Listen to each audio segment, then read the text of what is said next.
right, Shalom. We want to give all praise, honor, and glory to Yahweh, Bahashem, Yahushai, Bahashem, Rakakodash. Want to give double honors to the apostles and elders of Greatmillstone. Salutations to the hopeful elect. And once again, we are the real Hebrew Israelites. We come out here week in and week out to prophesy the downfall of America, which is Babylon the Great. So with that, we're going to get into prophecy. There's the book of St. Matthew 24:1.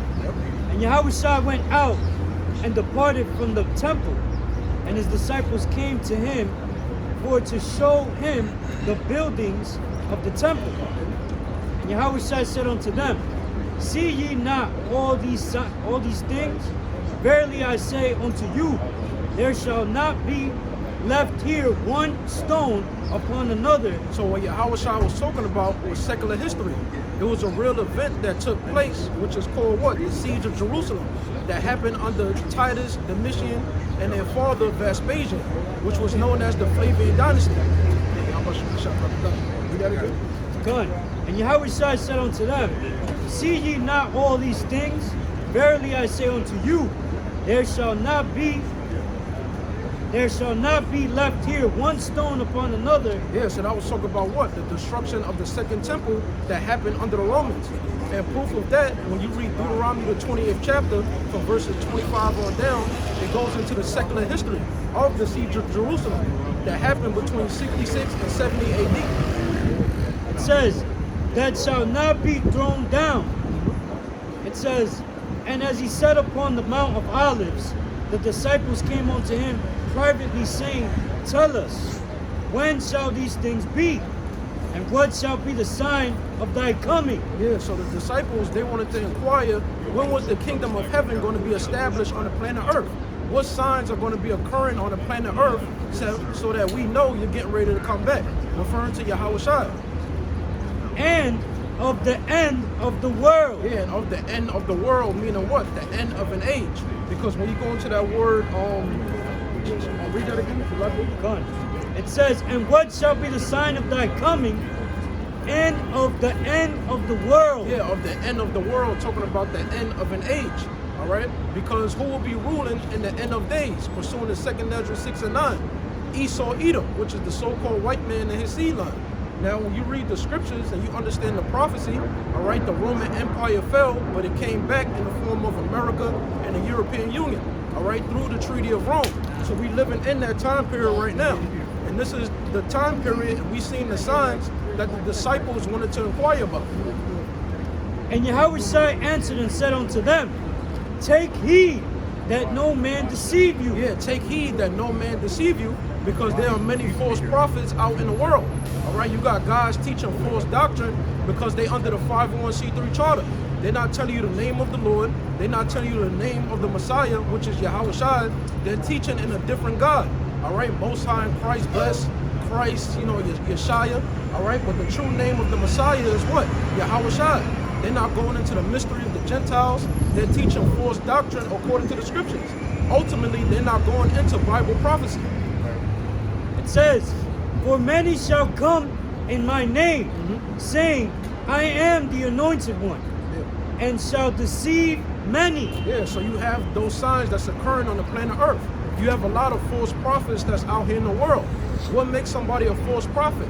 When they teach something contrary to what the Bible is saying, and they teach out of their own heart. They teach according to their own mind, their own opinion, and that's not backed up by the scriptures.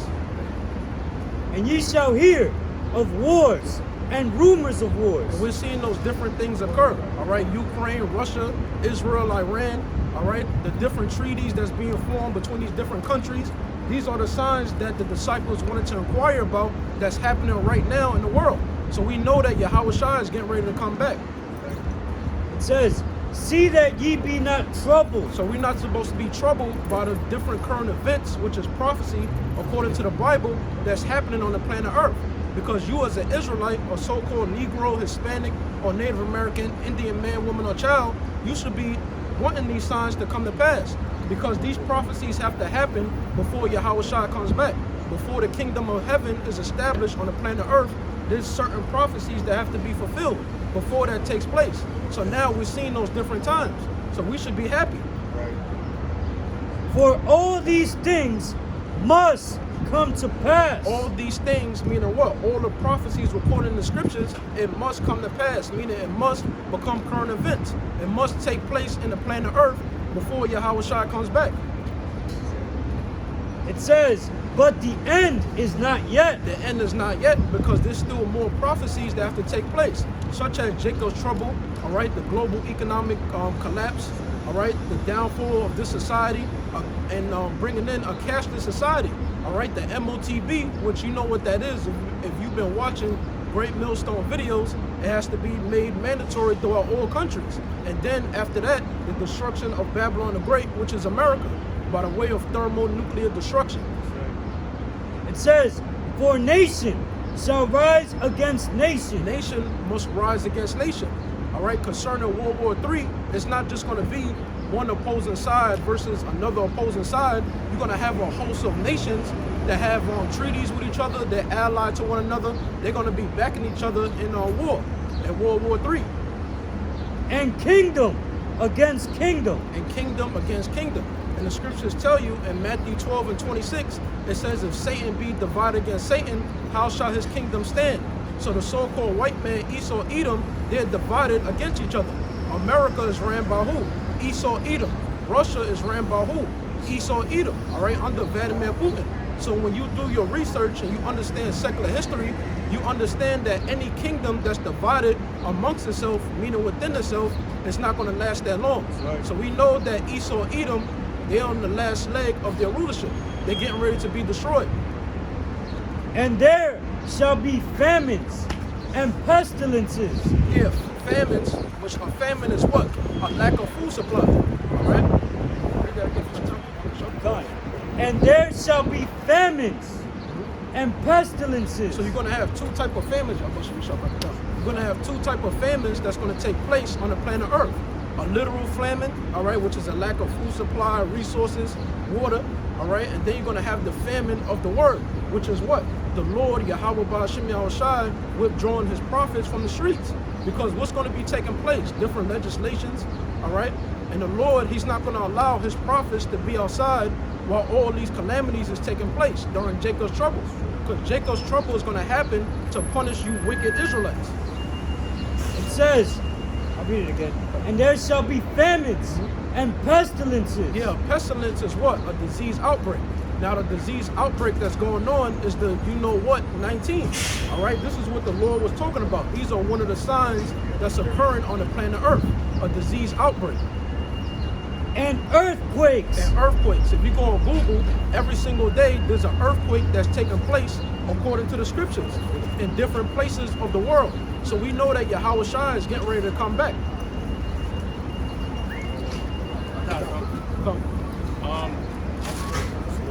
Sirach 10 and 8. Because of unrighteous dealings, injuries, and riches got by deceit. Yeah, that's how the so-called white man, all right, Esau, Edom, according to the Bible, that's how they got everything that they have right now. That's how they rose to power, through rape, robbery, and murder, and deceit, all right? Bringing their false philosophies, their democracies to the planet Earth. They destroyed the planet Earth. They destroyed people's livelihoods. They destroyed people's traditional ways of living on the planet Earth. They destroyed the water, the air, the food we eat. They destroyed everything. The kingdom is translated from one people to another. The kingdom is translated, meaning the rulership of a particular nation on the planet Earth is translated from one kingdom to another. So when you read 2nd Ezra 6 and 9, it says what? Esau is the end of the world, and Jacob is the beginning of it that follows. All right, so who's going to replace Esau, Edom being in power? The Israelites, beginning with Yahushua, King David, and the elect of the nation of Israel. That's what's getting ready to take place. So prophecy is coming to pass for our benefit.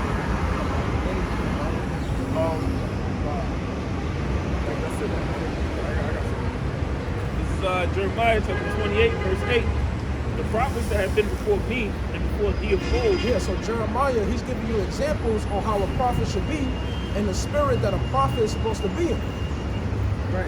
It says, prophesy both against many countries and against great kingdoms. So that's what a prophet is supposed to do. A prophet is not out here to seek the approval of the government, of the people, to be liked by everybody. Prophets were hated. Why? Because they're coming in the spirit of Yahweh Yahushua. Yahushua was rejected by his own people, 2/3 at that time. All right, and the prophets, the same thing. They're rejected by 2/3 of the nation of Israel. Why? Because the 2/3, they feel like they could prosper more under the heathen. You know, they don't have faith and they don't believe on Yahushua. They scared when prophecy come to pass, but they don't understand that's for our benefit. Hey, I'll say this too, bro. The prophets are also feared. You know, back in the time of Samuel, when they asked the prophets, come down in peace. You know, and then when you go into you know, the elites, I'm talking about the super elites, man. Them guys are in fear because they know the magnitude of us being out here. What's coming? They know the magnitude of that, man. You know, they're conscious enough to know that because they have the records.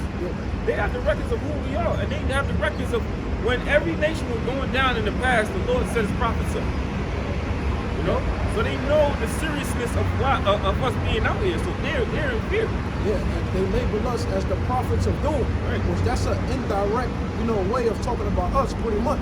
That's why you have these different situations that's occurring, the different crimes that's happening, where pretty much they're going to label the Israelites as terrorists. Yep. It's the book of Ecclesiastes 12:3. In the day when the keepers of the house shall tremble. That's talking about the elites. Say the keepers of the house, no. Say the keepers. So the keepers of the house shall tremble. That's talking about who? The elites. Because we in the house of Esau. We in Esau's kingdom. And the strong men shall bow themselves, going up to the elites. And the quiet is cease because there are few, and those that look out of the window be dark. But you already know what they're talking about. You already know what they're talking about. The grind is it because there are few, some about low employment, and the windows will be darkened. In other words, looking out to the future. And 1 Samuel 16:1, it says, and the Lord said unto Samuel, how long wilt thou mourn for Saul, seeing I have rejected him from reigning over Israel? Fill thine horn with oil and go, and I will send thee to Jesse the Bethlehemite, for I have provided me a king among his sons. Yeah, so that's what happened to King Saul. All right, King Saul in his time, he was the tallest dude. He was king of Israel. All right, but he didn't hearken unto Yahushua. He didn't hearken unto the God of Israel, Yahweh. And he was rejected by the God of Israel and replaced by King David. Yep. 1 Samuel 16 and 1. And the Lord said unto Samuel, how long wilt thou mourn for Saul, seeing I have rejected him from reigning over Israel? Fill thine horn with oil, and go. I will send thee to Jesse the Bethlehemite, for I have provided me a king among his sons. And Samuel said, how can I go? If Saul hear it, he will kill me. And the Lord said, take an heifer with thee, and say, I am come to sacrifice to the Lord. And call Jesse to the sacrifice, and I will show thee what thou shalt do. And thou shalt anoint unto me him whom I name unto thee. And Samuel did that which the Lord spake, and came to Bethlehem. And the elders of the town trembled at his coming and said, comest thou peaceably? So why would the elders say, see Samuel come and be like, yo, you coming peaceably, Samuel? Why would they do that? Why would they be in fear? Because the scriptures say, what does the scripture say about the prophets in Jeremiah 28 chapter? What's that, Jeremiah 28 and 8? If I get that scripture super fast. You got Jeremiah 28 and 8? Yeah, I got you. Real quick. And 8? Yeah. All right, back in Jeremiah chapter 28, verse 8. The prophets that have been before me and before thee of old prophesied both against many countries and against great kingdoms, of war and of evil and of pestilence. Hold on. 1 Samuel 16:4. And Samuel did that which the Lord spake and came to Bethlehem, and the elders of the town trembled at his coming and said, comest thou peaceably? Why would they ask if he's coming peaceably? Because they knew that the prophet, Jeremiah even knew, the prophet that had been before me and before thee. Who's talking to Hananiah? Who's talking to Hananiah? Scroll down. Proof there. Took Hananiah. Yeah. Verse 10, Hananiah. Yep. Talking to Hananiah. Hananiah was saying good things will come to Israel. And Jeremiah saying, no, you damn nigga. The prophets that been before me and before thee of old prophesied against great kingdoms and nations of war and pestilence. So when Samuel rolled up to Bethlehem, they was all like, yo, everything all right, Samuel? Everything good? guess what? The elites know the same thing. People make it seem like what we're doing, we just out here, just niggas. We just a bunch of dysfunctional Negroes. Mad because we can't get jobs. Now you out here getting girls on a Saturday. That's the mentality a lot of people got. We doing something greater than that. The hell with these damn women. They just fucking women. The hell is the big deal? You stick your thing in them and 9 months later, baby comes out. That was them boys in the hood. Alright? That's all they are. Hey, You know what I'm saying? Yeah. being labeled the prophet of doom is actually scriptural. That's what we're going into. Yeah. We're prophesying again of doom. So being labeled prophet of doom is not an insult. Yeah, we are the prophets of doom. Hey, one of my channels is called GMS Doom Club, man. See? You know?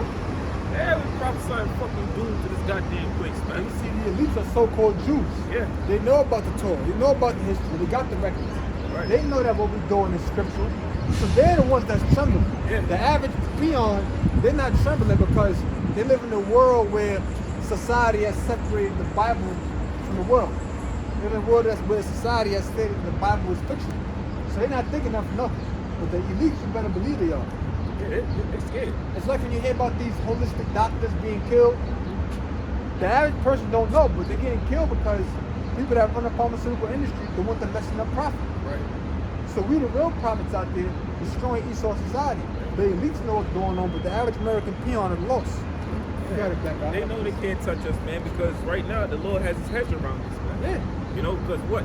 The Lord said, what? So shall my word go forth out of my mouth, it shall not come back unto me void. So we have to do this job, man. The word of the Lord have to go out, man. So, you know, like what's going into the upper elites, the leaders of this world, know that we're prophesying against them, but they can't touch us. Yeah. You know? I thought it was Mr. Bad Elites. The Lord has his hedge around us, man. Just like the Lord got a hedge around them. You don't hear no assassination attempts against the Rothschilds or nothing. Yeah. You know, the scriptures tell you, man, he's not in trouble as other men. Exactly. Right. This is the book of Zephaniah, chapter 1, verse 14. The great day of the Lord is near, it is near, and hasted greatly. Even the voice of the day of the Lord, the mighty man, shall cry there bitterly. Yeah, that's the elite banking families on down. They're crying bitterly because they see us upon our feet. So now they're in great fear. They know that they don't have that much time, to rule for that much longer. All right, because you see the prophecies come to pass. You see the blood moons, you see the signs in the heavens, you see the prophets. All right, you see the different things that's supposed to happen according to 2 Ezra 9 and Matthew 24. It's coming to pass, so it's scaring the hell out of them. Yeah. So that's going to make them what? Come down with great wrath because they know that their time is short. They get desperate. False flag subway shit. Yeah. We know that's a false flag. Look over there in Shanghai. They moving people out of their homes saying the outbreak of resurgence. So they moving them out of their homes and then making their homes a quarantine center. And the schools over there, and it's 25 million people they jacked up over there. And also the people when they protest, the police shutting it down. So I got. That's a spirit though, because that's going to come back over. That can come back over here. Yeah. They can lock everything down. The scriptures talk about when they say peace and safety, sudden destruction. So that's how the Most High works. He waits for you to get comfortable. You know, you're doing what you're doing, and he fattens you up for the kill. That's what's getting ready to happen to these people. Verse 15. That day is a day of wrath, a day of trouble, and distress, a day of wasteness and desolation, a day of darkness. That's what's going to happen, all right? During this global economic collapse, during Jacob's trouble, that's a time of trouble and difficulty for you so-called Negroes, Hispanics, and Native American Indians. Why is the Lord going to send Jacob's trouble upon America and the whole entire planet Earth? Because you sinned against the Lord. You wanted to commit idolatry. You wanted to follow the way of the heathen. You wanted to live the American dream. So the Lord, he's getting ready to wake you up from your false reality, from your dream, all right? America is a temporary kingdom. It's not going to last that much longer, according to the scriptures. That day is a day of wrath, a day of trouble and distress, a day of wasteness. Yeah, a day of distress, all right? A day of wrath. Your status in this society is not going to last that much longer. All the money you got, your credit score, all that is going to be wiped away, all right? Any day now, a major event could take place, which is what? A cyber attack, all right, or some type of false flag attack that's going to lead to what? A digital cashless society. So that's what's getting ready to take place. Can a day of darkness and gloominess, a day of clouds and thick darkness. And that's what's going to happen, all right? That's the final prophecy before Yahushua comes back, which is what? The thermonuclear destruction. According to Revelation, the 18th chapter, this place is going to be destroyed within 1 hour. That's what we're waiting on. Quick, going back to, the elites, in fear. This is Job chapter 20, verse 20. Surely he shall not feel quietness in his belly. He shall not save that which he desired. Yeah, he shall not feel quietness in his belly. All right, the belly talk about your mind, you being stable. They're not going to be stable during this global economic collapse. All right, they think that they got everything under control according to the NWO, but they really don't. That's all. Because everything is happening according to the will and power of Yahweh wa Yahushua. The Most High Yahweh is the one that's in control. So these Edomites, they can't do nothing that the Most High doesn't allow them to do. Right.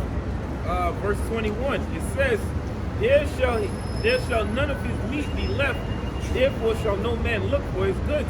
Yeah, that's what's going to happen. All right, you Edomites, everything that you have, all that gold, all your resources, that's going to be ours. That's going to be translated from them to us because you stole it from us anyway. Verse 22, in the fullness of his sufficiency, he shall be in straits. Yeah, in the fullness of his sufficiency. Right when he think he's going to establish his new world order, all right, that's when the Most High is going to send his son back, Yahushua, to deliver the elect. That's when the missiles is going to be shot off. It says, every hand of the wicked shall come upon him. When he is about to fill his belly, the Most High shall cast the fury of his wrath upon him, and shall rain it upon him while he is eating. Let's talk about the thermonuclear missiles. That's what's getting ready to happen. That's going to be the end-all be-all before Yahushua comes back and he lays that cherry on top. That's what's going to happen. Hey, even in the hand of the wicked, that's going to the Israelite, man. We gonna touch them goddamn Edomites, man. There ain't gonna be no, hey buddy. No, it's gonna be fucking. That's Job. That's Job. Oh yeah, Job. Yeah, we're there wicked as laborers. They bring Yeah. you. They was a rental world. We the labor. This hand of the wicked is gonna come upon him, man. Which is the Right, labor, the Israelites. That's correct. We gonna break your fucking bones, man. Yeah. There ain't gonna be no peaceful shit in that day, man. Yeah, and we hasten for that. We hasten for these prophecies to come to pass. All right, for you devils to go into slavery according to the scriptures. Because look at how you treated our people. Look how you make our lives a living hell. All right, look at the divide and conquer that you spread. Feminism, all right, effeminizing our men. We fed up with that. And the Most High is fed up with that. So when Yahushua comes back, you devils and all you heathen, you're going to go into slavery. This is the book of Zephaniah, chapter 1, verse 16. A day of the trumpet, an alarm against the four defense cities. That's what's coming, all right? Martial law is coming. When this global economic collapse takes place, when the dollar crashes, you already see crime is going up. There's more subway killings, there's more people being put to death, all right? This is a build-up to when Jacob's trouble finally takes place. Because when Jacob's trouble takes place, you're going to know that we're in it.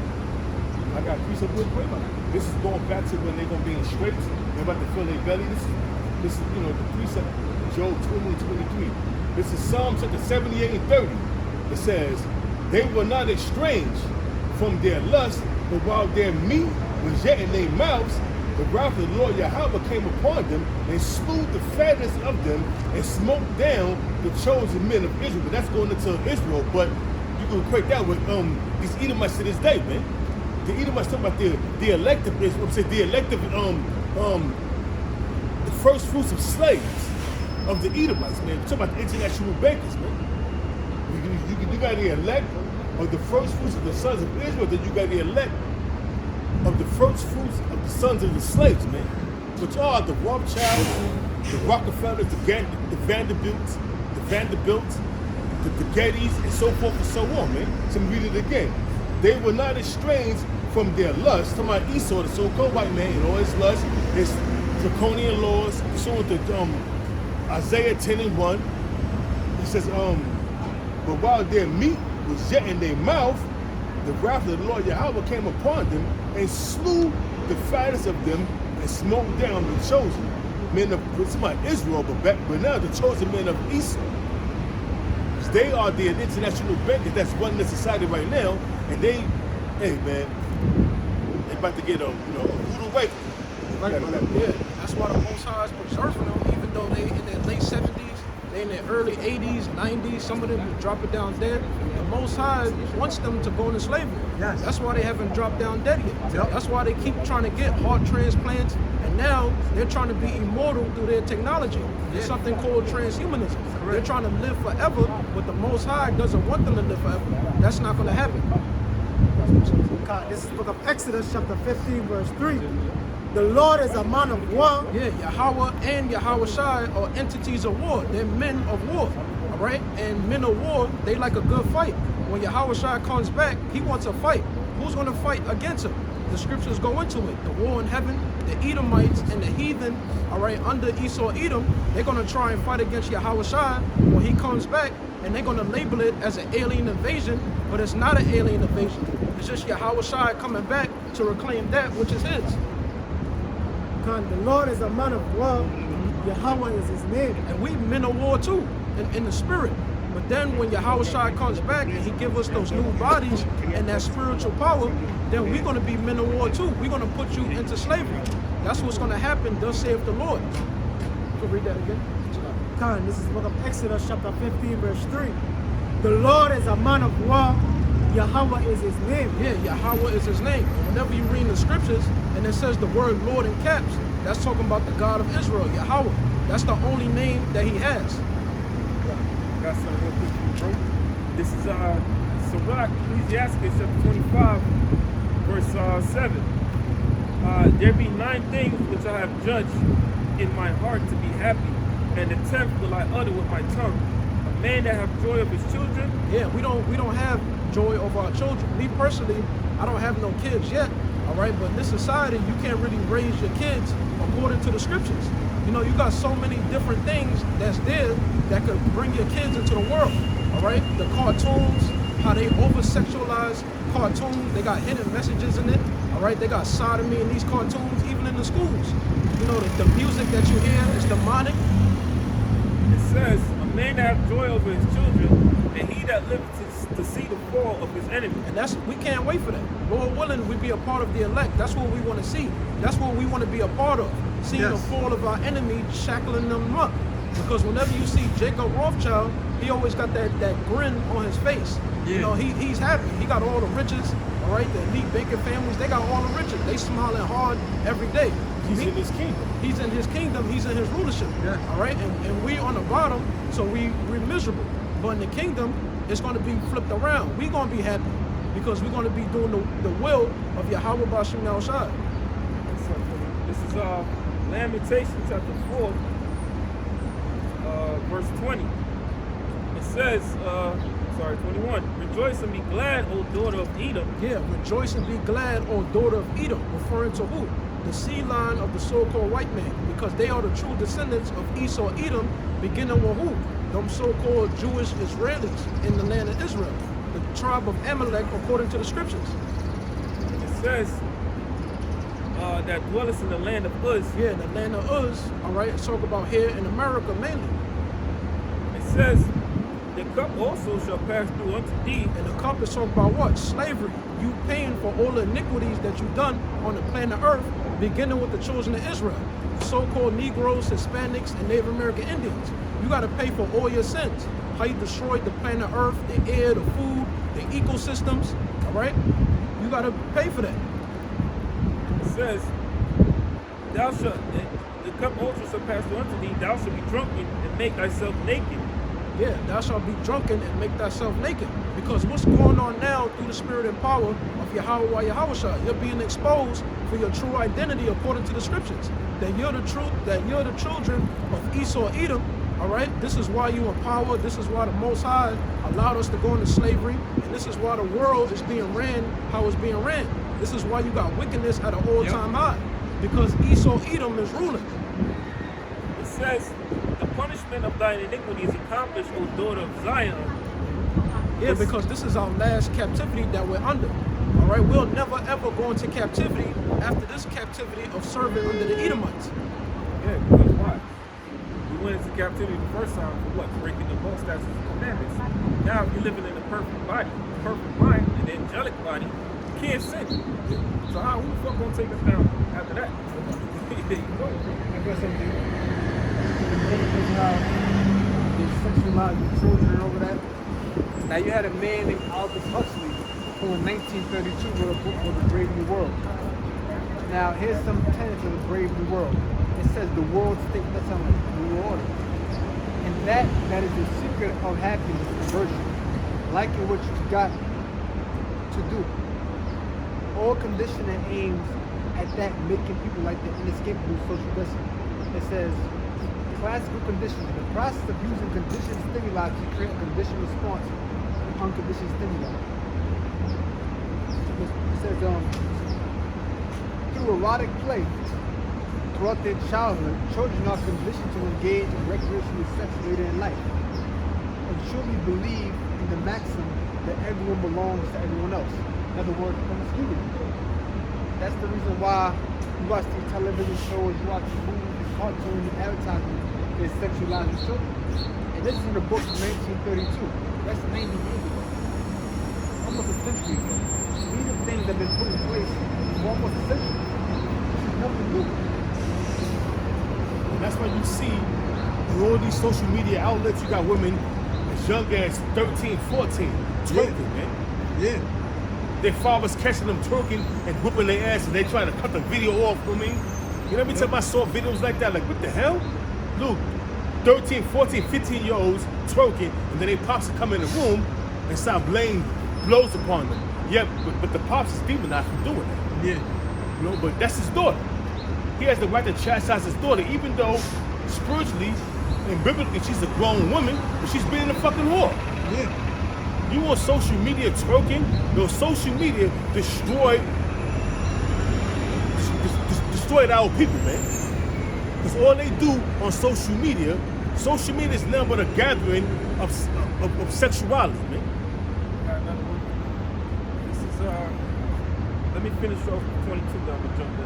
It says the punishment of thine iniquities accomplished, O daughter of Zion. Yeah, because this is it. Like the brother beautifully was breaking down, in the kingdom, once Yahushua comes back, we're going to have those new bodies. We're going to have the law, statutes, and commandments programmed within our inward parts. So that means that what? We'll never sin against the Lord. Therefore, we'll never go into captivity because we're going to be immortal. We're going to be perfect. It says, O daughter of Zion, he will no more carry thee away to captivity.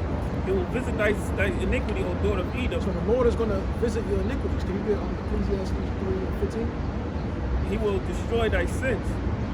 This is chapter 5. It says, remember, O Lord, what has come upon us. Consider and behold our reproach. Our inheritance is turned to strangers. Our houses to aliens. Yeah. Our inheritance, right? Our land, our identity is turned to strangers. Beginning with who? Esau, Edom. Under that Balfour Declaration, they're in the land of Israel, but that's not prophetic for what will happen to the true children of Israel. The scriptures say that what? Yahushua will bring us to our land. He's going to physically do that by the way of the so-called UFOs. That's a good thing. It says, our inheritance is turned to strangers, our houses to aliens. We are orphans and fatherless. Our mothers are widows. Yeah, that's what happened to us, all right? The different heathen that besieged us, all right? Especially under the Assyrians, they put heathens into our lands. Who's in our lands today? All right, you got the Edomites, you got the Arabs, you got the Phoenician Jews, the Ethiopians. You got all these different heathen fighting over our inheritance, but it doesn't belong to you. So this is Ecclesiastes. Verse 4, it says, we have drunken our water for money. Our wood is sold to us. Our necks are under persecution. We labor and have no rest. Yeah, we don't have no rest. Micah 2:10. Depart ye, because this is not your rest. So you're supposed to understand as an Israelite, whatever you got going on, it's not going to last forever. All right, this devil's agenda is to collapse this economy to bring in what? A digital cashless society, to bring in that chip, that MOTB. So your mindset as an Israelite should be on what? Serving Yahweh B'Shem Yahushua. And then you had it, if I can say before I bring out the scripture, that the World Economic Forum, where that woman was talking about a new digital currency, You know, multiple brothers put multiple videos up on that. So that's showing you their agenda, man. And that's why they're not allowing these trucks. It's all by design, not to bring food into these different supermarkets, not to, you know, the rising oil prices, where it's going to affect you at the pump if you got a car. The rising food prices due to inflation, you know. So these things are done by design, man. It's done by design to further inflict you and to bring in a new agenda. So I got a scripture. This is Ecclesiastes chapter 11, verse 9. It reads, "Rejoice, O young man, in thy youth, and let thy heart cheer thee in the days of thy youth, and walk in thy ways of thy heart." So by Esau, the so-called white man, how they moving, man, you know. But it says, "And in the sight of thine eyes, but no doubt that for all these things the Lord Yahweh will bring thee unto judgment," man. So know for all these things you're doing, you Edomites, you red bastards, the Lord's going to bring you to judgment, man. You're not going to escape the judgment of the Lord Yahweh while Yahweh shot. So for all these things, for all these atrocities, these unjust laws, pursuant to Isaiah 10 and 1, all these unjust laws you bringing, all these unjust decrees you bringing, you putting into legislation to make it law, you purposely collapsing the economy because you well-to-do. It's not going to affect you. All these things you doing, you're going to suffer, man. Yeah, bro. Yeah, you got it back, bro. This is the book of Ecclesiastes, chapter 3, verse 15. That which he had been, that which had been is now. Yeah, that's going into what? Reincarnation. Because the Most High, he uses the same spirits to do his will. That which had been is now. So all the people that you see on the planet Earth, they once been here before, in the past. And that which is to be had already been. Yeah, because when you die, what happens? Your body, your terrestrial flesh, that goes back into the earth, which it was made from, the different elements, right? And your spirit, it goes up to the Most High. You receive your judgment. And then when the Most High sends you back on the planet Earth through sexual intercourse, then you go in your lot, whether it's to be wicked or to be righteous. Correct. And the Most High requireth that which is past. The Most High requireth that which is past. So all the sins that you Edomites have done from the beginning, from your forefather on down, the different empires you got, the Greek Empire, all right, the Roman Empire, this empire, all the sins collectively as a nation, you have to pay for all of them. And the Most High, he remembers, all right? The Most High, he's not an entity where he has to die and come back. He's seen it all from the beginning, since the foundation of the earth. And these Edomites, this is their third time ruling. They ruled in the time of the kingdom of the Greeks, then the kingdom of the Romans. Now we're in the Renaissance era, man, where these Edomites rose back into power, man. Wow, the Lord gave them 3 times the rule. Let the favor be shown unto the wicked. You can say 4 times. Because remember, they had Great Britain. Remember the scripture in Revelation, it tells you, it's about the horn, about the horn that they said the deadly wound was healed. Oh yeah, yeah. Because remember, Great Britain had fell, and they came back in the form of what? America. So you had the Greeks, you had the Romans, then you had Great Britain, which said the sun would never set upon British soil. And then when they fell, eventually we came into power America. And they're still being ran by Great Britain secretly. Yeah. You know, America's controlled by Great Britain, man. Behind closed doors. That's why you got the 3 city states. The financial district comes out of London. Yep. Then you got the military sect that comes out of America. Then you got the religious sect that comes out of the Vatican, man. Yeah. Showing you that all this is a big conglomerate of the big city state, which is ran by the international bankers, man. This is their kingdom, man. They sit as the kings on top, man. And what proves that London is a financial center, when you deal with those corporations down in Midtown and Wall Street, all of them go back to London, the vast majority of them. Some might go back to like Netherlands, but the vast majority of them you're going to see founded in 1800 something in London, England. Because why? Because this right here society we living in is ran. America is nothing but an offshoot. Is the 8th head that came out of the 7th. The 7th was Great Britain. Right. So Great Britain is running America secretly, man. Why you got the Bar Association, bar? You know, well, you know if you become a lawyer, you got to go do the bar exam. You know what I'm saying? That goes from England. That comes from England, man. You know. So The financial sect is ran out of England. Why do you think when it consult with war, the Pentagon get together, all the heads of the Pentagon get together and they consult what they're going to do, man? Because the military sect comes from out of 3 cities, say DC, which is the District of Columbia. Look at the District of Columbia, how it look like an owl, man. From a bird's eye view. Why? Because it's done like that intentionally, man. Why? Because they worship the owl, because the owl have eye salve in their eyes, which go back to the Bohemian Grove, man. These devils, man, they got this shit planned out, man. This is not something they tried to establish 20 years ago. This goes back to Adam Weishaupt, man, which was a public figure for the Rothschilds, man. Bought and paid for. Adam Weishaupt was the birth of Illuminati and Bavarian Illuminati, Bavarian Germany, man. This goes back deep, over 200, almost 300 years ago, man.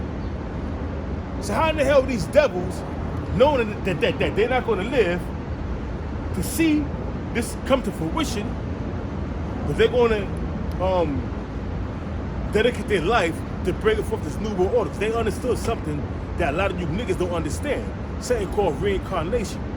They knew they was going to come back in the reincarnation and fulfill their lot, man. Right. I got some real quick. This is the book of Isaiah, I really don't mind. It's Isaiah 29 and 15. It says, woe unto them that seek deep to hide their counsels from the Lord. See, woe unto them that seek deep to hide their counsels from the Lord. Woe meaning war or destruction of those that seek deep to hide their counsels from the Lord. So Esau wants to hide his counsel from the Most High. He wants to hide his plan. He wants to hide his agenda from the Most High. But those you know that the eyes of the Most High are what? 10,000 times brighter than the sun. That's talking about the angels. For example, when the sun's light shines, the sun's light is bright. The sun's light is shining all around it. You can see everything. But the eyes of the Lord are 10,000 times brighter than the sun, meaning the eyes of the Lord, meaning the angels, can see places where the sun's light can't reach. For example, if you're in your house with the lights off, the sun's light can't reach in there. Guess what? The eyes of the Lord are 10,000 times brighter than the sun because the angels still see. That's why when you go to that passage, you might know where that's at. The eyes of the Lord are 10,000 times brighter than the sun. It's in the book of Sirach. So let's find out that real quick. So a lot of you jakes don't understand that, man. You have to commit your wickedness, creeping around with another man's woman. You in the dark, like as if the Most High don't see you. Nobody see you. The Lord see you, man. Sirach 23:19.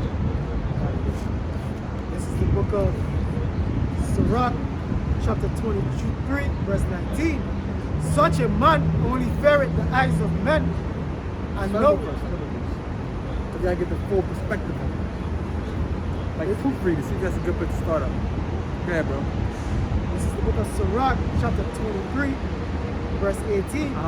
A man that breaketh wedlock, saying thus in his heart, he seeth me. In other words, a man that committed adultery, he said, who fears? Nobody looking. Go ahead. I am compassed about with darkness. I'm compassed about with darkness. There's no lights in here. Nobody see me. Yeah, no man see you. Go ahead. I am compassed about with darkness. The walls cover me. The walls cover me. Nobody can see these walls. Go ahead. And nobody seeth me. What need I to fear? I don't gotta fear nobody. I'm not gonna get caught. Go ahead. The Most High will not remember my sins.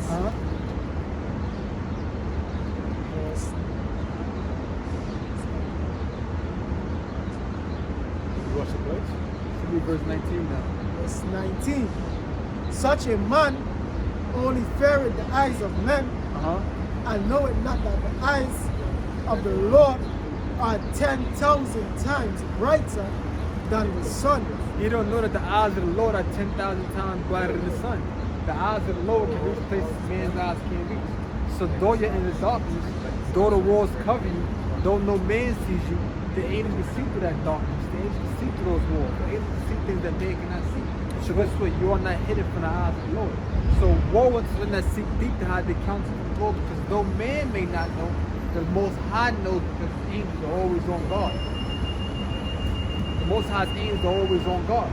I got a piece of it. Because you got Jake pride themselves in committing adultery, and nobody say I'm creeping, but the angels see you, man. And soon you're gonna get brought to judgment, man. Because why? The Lord's gonna have that man, that woman's husband, catch you in the act of adultery, probably put you to death, man. Well, you may, after you commit adultery, you may get hit by a car and die. Let me read a little bit more. I got a precept right here real quick, Bobby. This is Ecclesiastes chapter 8, verse 11. Because sentence against an evil work is not executed speedily, therefore the hearts of the sons of men is fully setting them to do evil. That's why, Jake, when they get away with committing adultery one time, you know, they break it off with this woman and they continue to commit adultery. Because why? They fully set to do evil, man. They got away with it one time, so I'm gonna keep on getting away with it until the Lord sets you up, you know what I'm saying?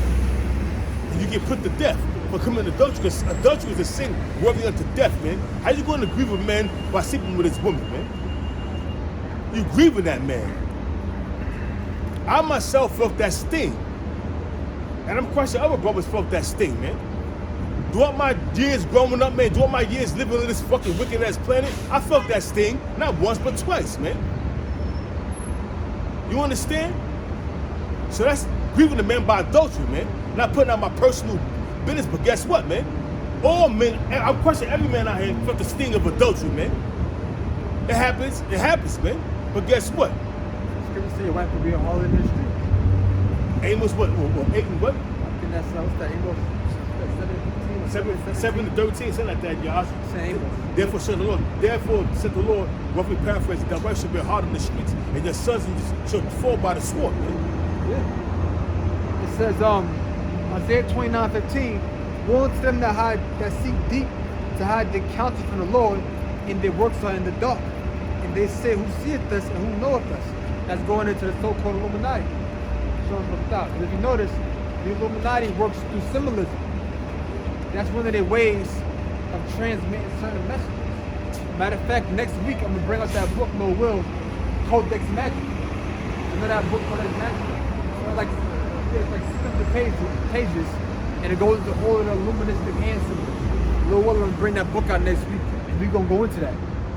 But when you go into Codex Magica, it speaks about all the different hand signs. Like, for example, one of the Illuminati symbols they use is Baphomet. You know what Baphomet is, right? Baphomet is the goat head with the human body. Baphomet represents the unification of opposites. Unifying that which is opposite. In other words, taking that which is opposite and bringing it into one. Like the head of a goat and a body of a human being, bringing it into one. How do they bring about Baphomet in this day and age? Man can do what woman can do. Woman can do what man can do. You could be a so-called transgender. A man can just like a woman. A woman just like a man. You get your penis and testicles cut off and so-called become woman. You can get your breasts cut off and get testosterone injections and so-called become a man. That's Baphomet right there. The unification of opposites, taking that which is opposite and unifying it into one. That's how the Illuminati works. They work through symbolism. They work through signs. And a lot of people don't understand that. Go ahead. Who was reading? You still have more to that? Yes, a little more. It says, I'm reading from the top again.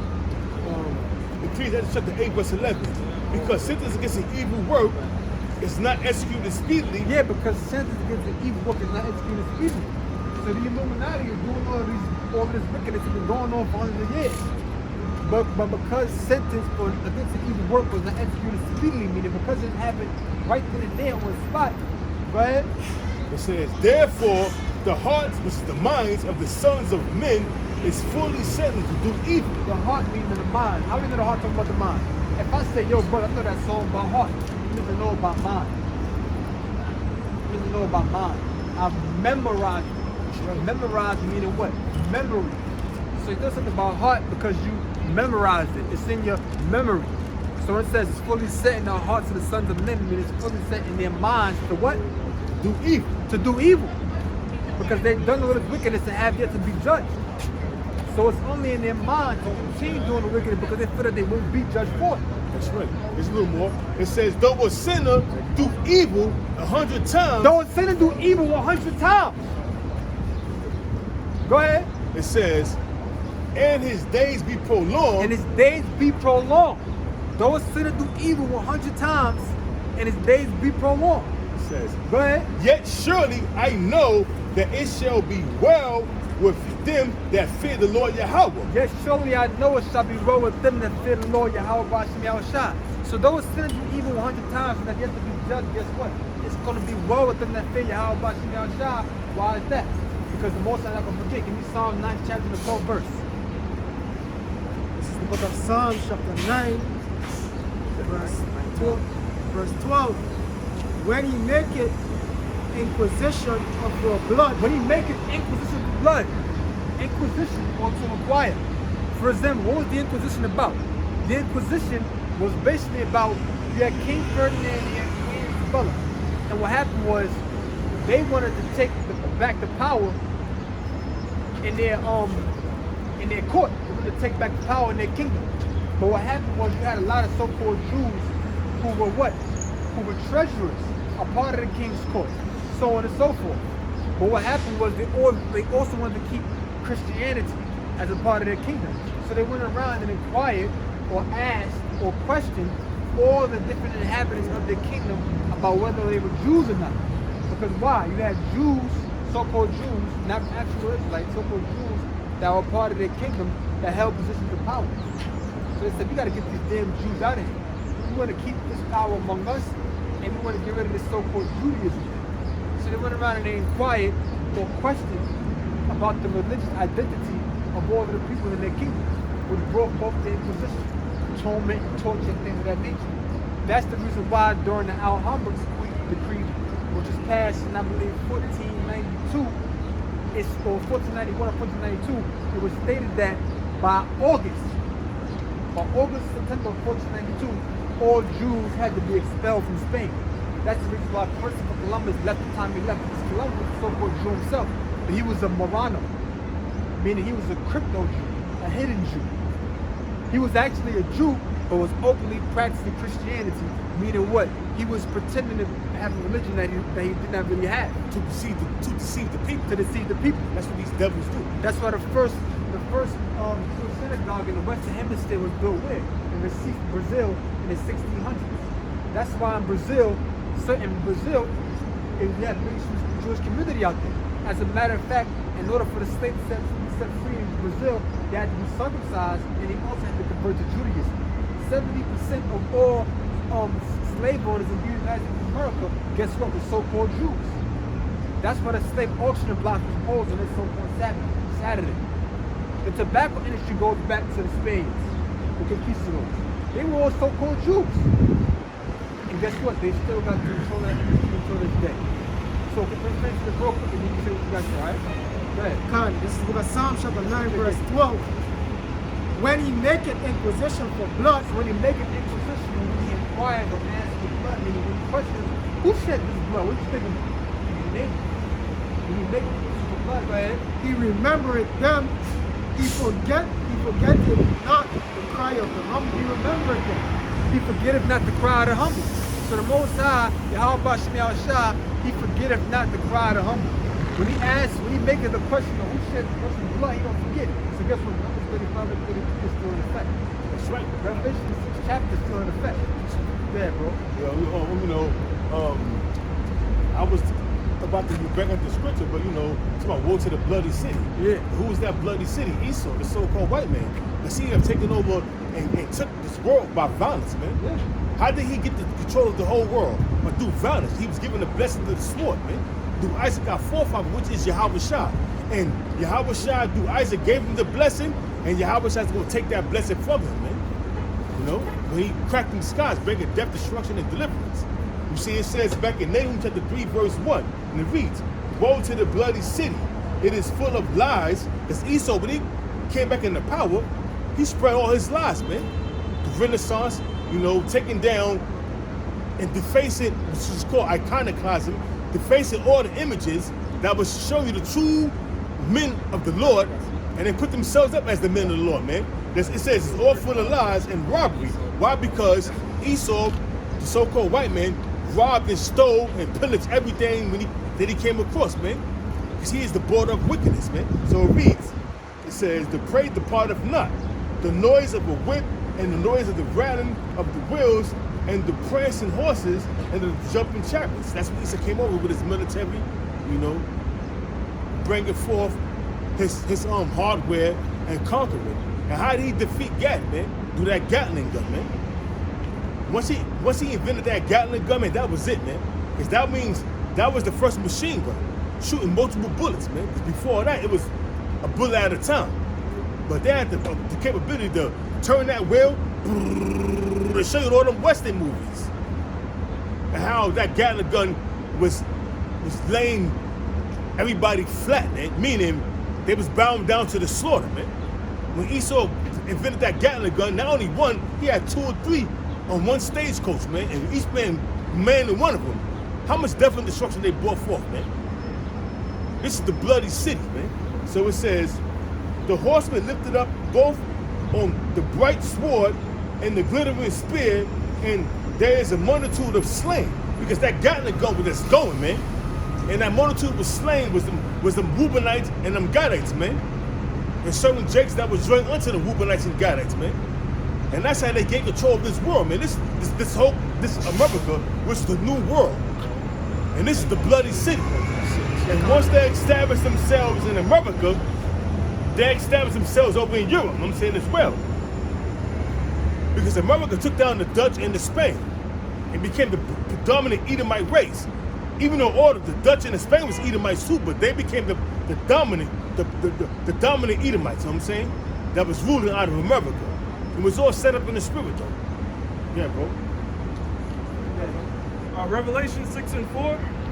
And there went out another horse that was red.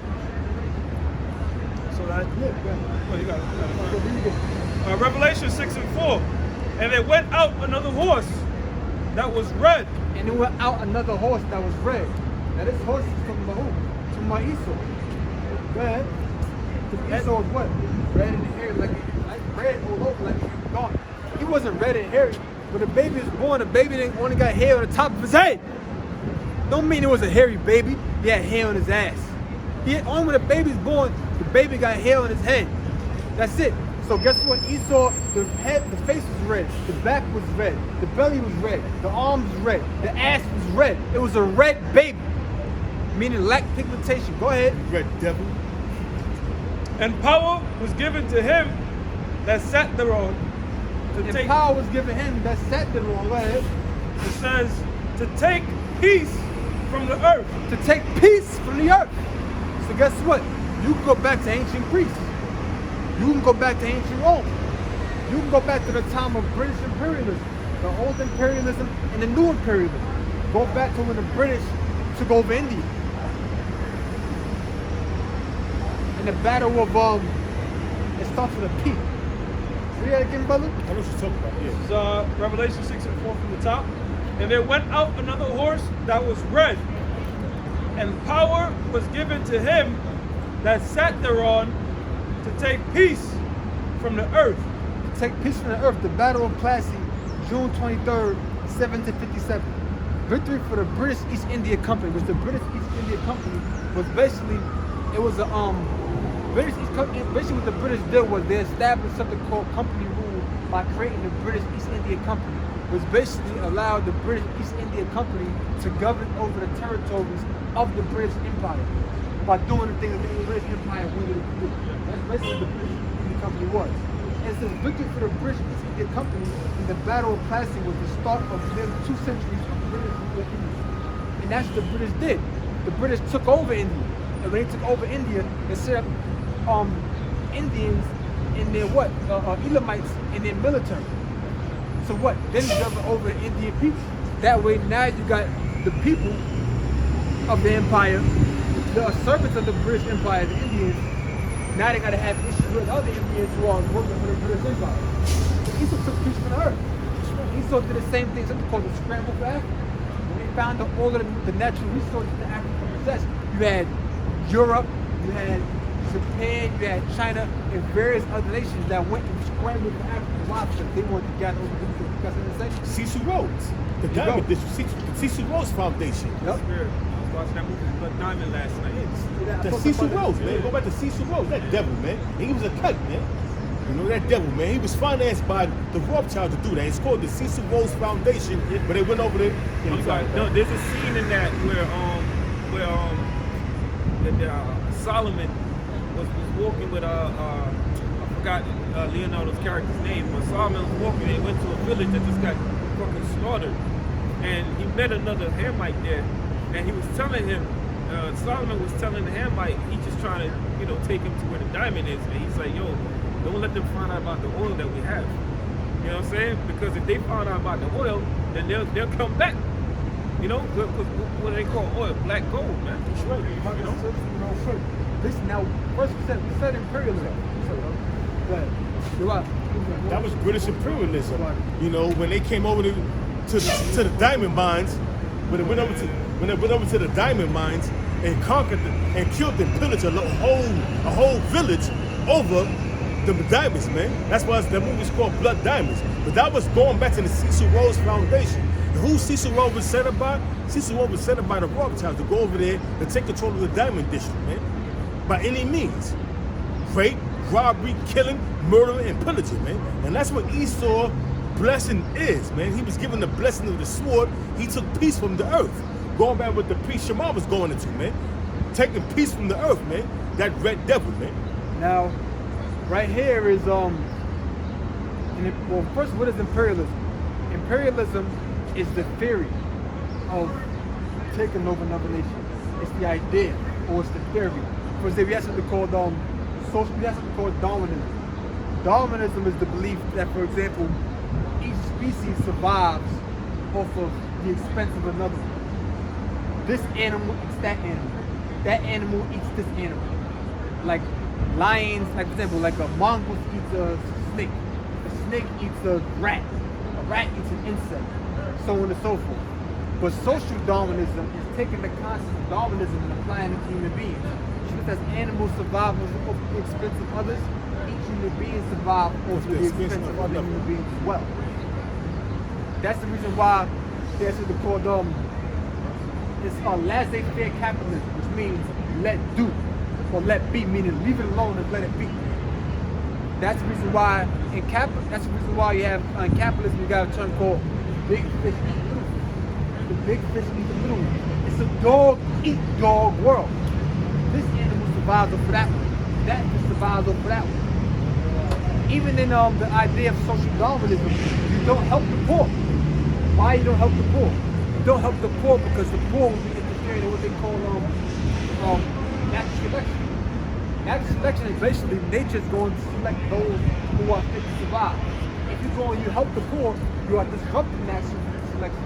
You are disrupting those who's already fit to be destroyed. That's why you got so many third world countries around the world. See, these goddamn devils, they believe in the same thing they ancestors believe. This goes into that scripture, right? This will go into that scripture you brother brought out. Now, they are their ancestors. Yeah, the audience is coming back. Now here's an imperialism is the theory or the idea behind the practice. And colonialism is the actual act of colonizing, taking over the land and spreading your culture and so on and so forth. Now here's an imperialism cartoon from 1882. The image you see here is a person named John Bull. Is it clear, brother? Yeah. Oh, come closer, come closer. Okay, right there, that's good. Now this is a person called John Bull. But John Bull wasn't an actual human being. John Bull is a personification. A personification is when you give human characteristics to something that's non-living. So it says, the devilish in Egyptian waters. An American cartoon depicting John Bull representing England as the octopus of imperialism, grabbing land on every continent. And if you look, this octopus arms, the octopus tentacles with hands on the end of it. A little bit more. Yeah, turn a little bit. Get the light is shining. Well, move the camera around. See if you can move the camera around. No, it's right there. You see the hands on different lands. It's on Egypt, it's on Jamaica, and so on and so forth. So that's what imperialism is. Esau had the power to take these from Earth because he wanted the natural resources from his land. You got more stuff? I was looking at the Vanderbilts. Okay. It's very similar to what you're talking about. This idea of like cornering the market, and what the Vanderbilts did was they cornered the shipping industry. They had the ships and all that. I heard of it. Yeah, the railroads. You know, so it's pretty much when you cut off the smaller guy, more inflow of cash comes to you. You know what I'm saying? And that's what another thing, what the Rockefellers did, they monopolized the oil industry.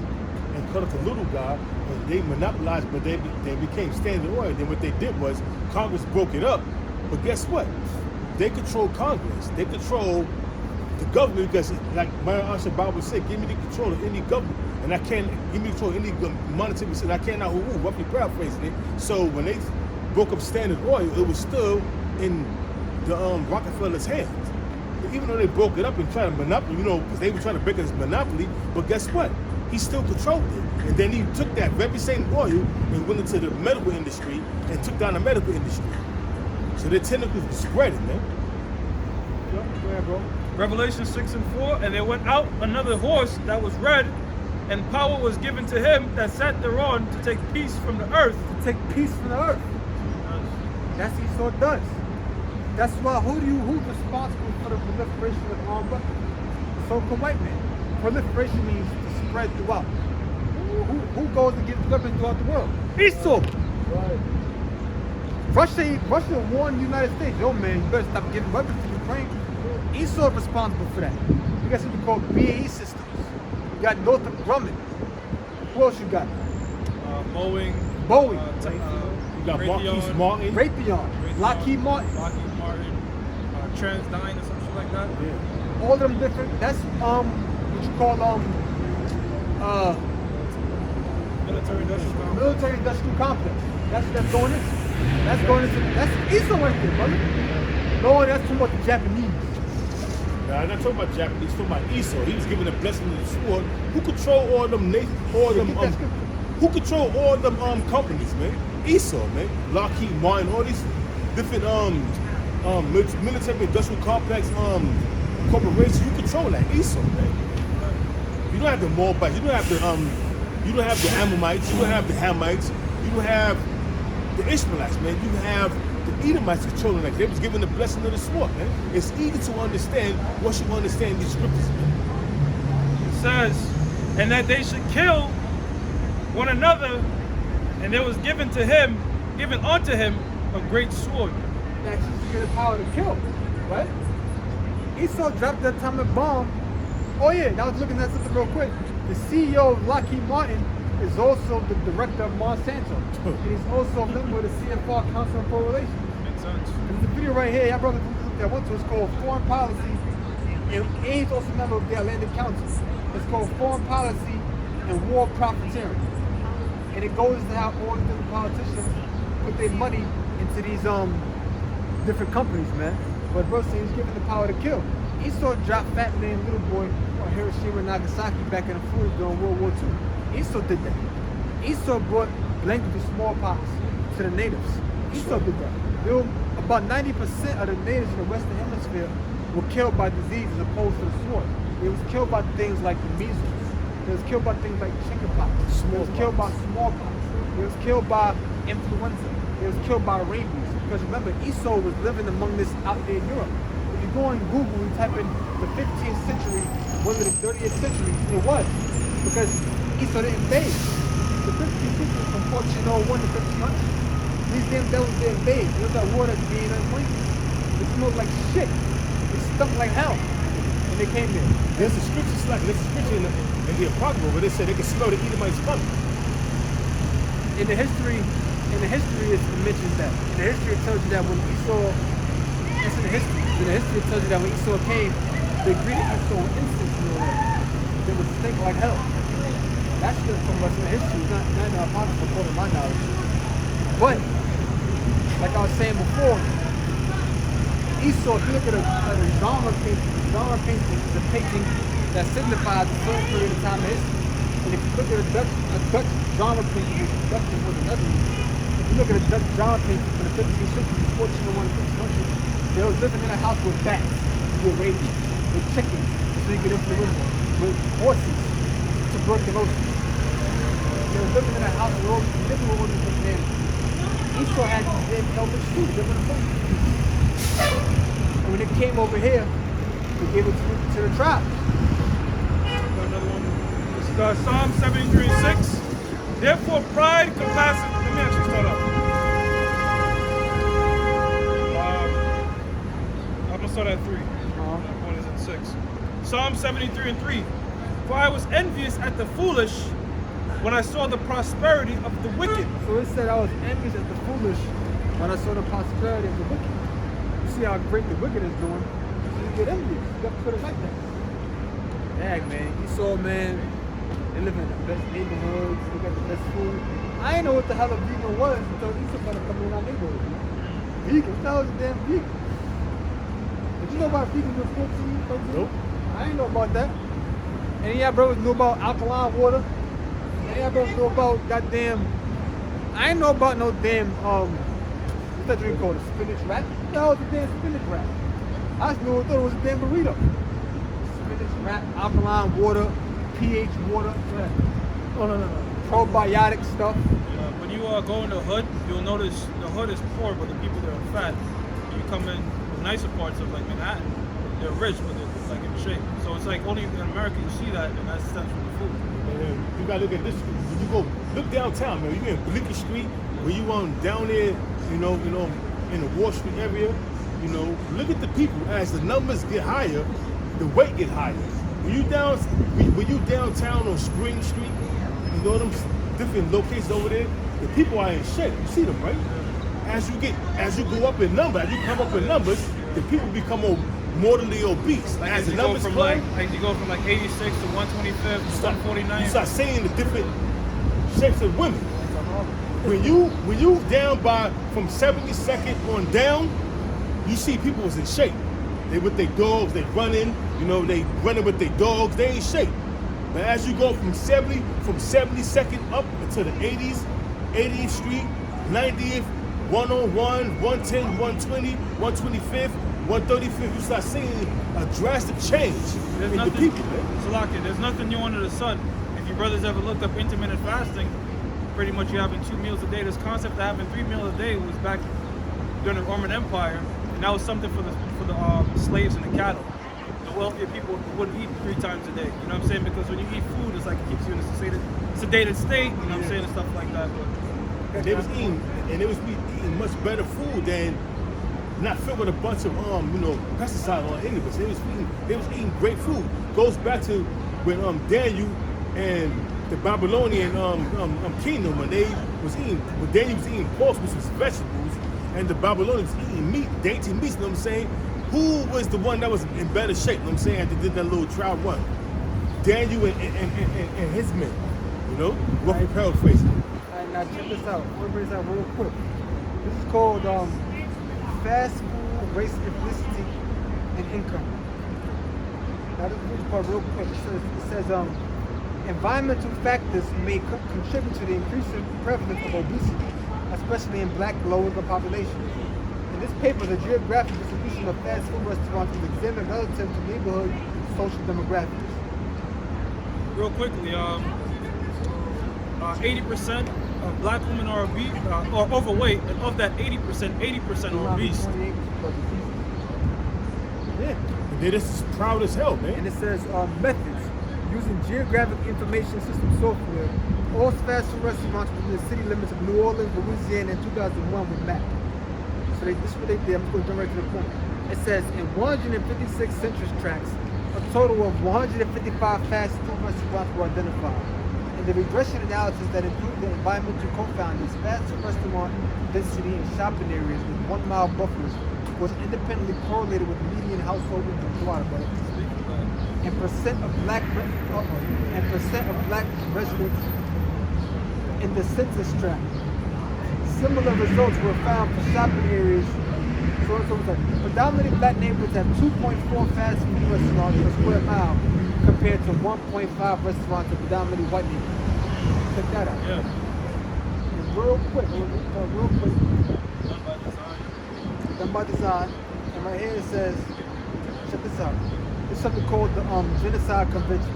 The Convention on the Prevention and Punishment of the Crime of Genocide, CPPCG, or Genocide Convention, is an international treaty that criminalizes genocide and obligates state parties to enforce its prohibition. Right to the point. It gives you different definitions of genocide. Article 2 of the convention defines genocide as, go to section C, deliberately inflicting on a group conditions of life, calculated to bring about its physical destruction, whole or in part. That's what that's what it is. That's what it is. It says killing members of the group. It's another one.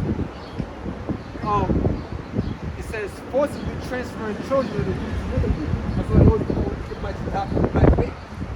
Charlize Theron, Jillian Michaels, Angelina Jolie, Brad Pitt, Madonna. They always promoting these Edomites adopting so-called black children. They always promoting that. As a matter of fact, they did that something in Australia. It's called the Stolen Generations, where they would take us Aboriginal children and they would have them. They would take Aboriginal children. They would make them be raised on white settlements to bring about a culture side, to destroy the culture of the people. That's what they would do. If you go and look up the research, and what made me start looking this up is because I was at a brother's house and I was going to the bathroom, right? And when I was going to the bathroom, and I saw a commercial on commercial television, and it was a black boy going through the woods with a white lady. The white lady dancing on the television, and I'm going to the bathroom. And then I hear the little boy say, "My new mom and I." So I walked backwards. I said, "My new mom and I." Over the commercial. And that just had me looking stuff up. I said, "What the F is this?" Now check this out. As the Spirit had me start doing research on that.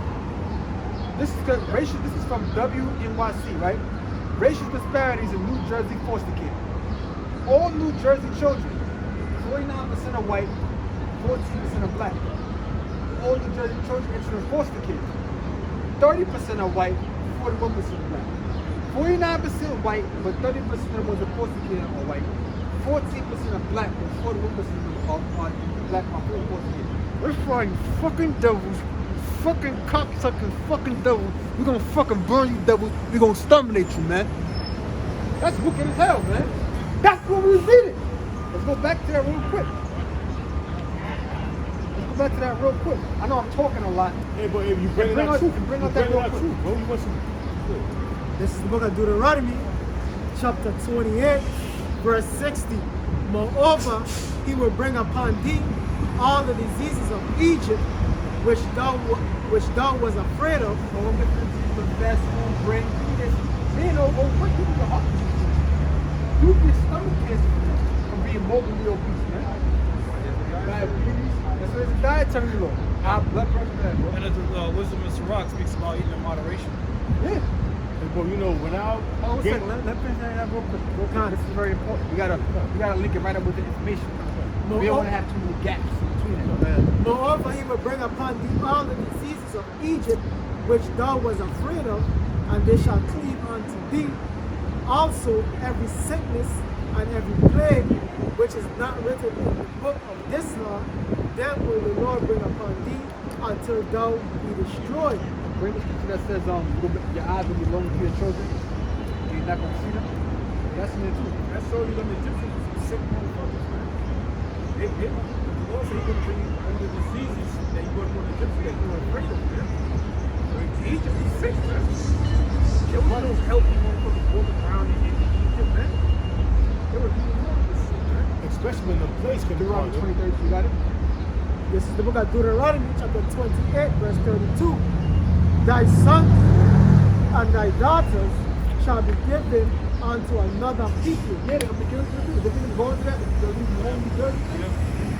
And this, guess what, brother? You look, when you get deep into this, you find out this is in New York, Jersey, this is in California, this is in Georgia. This is all over the country, brother.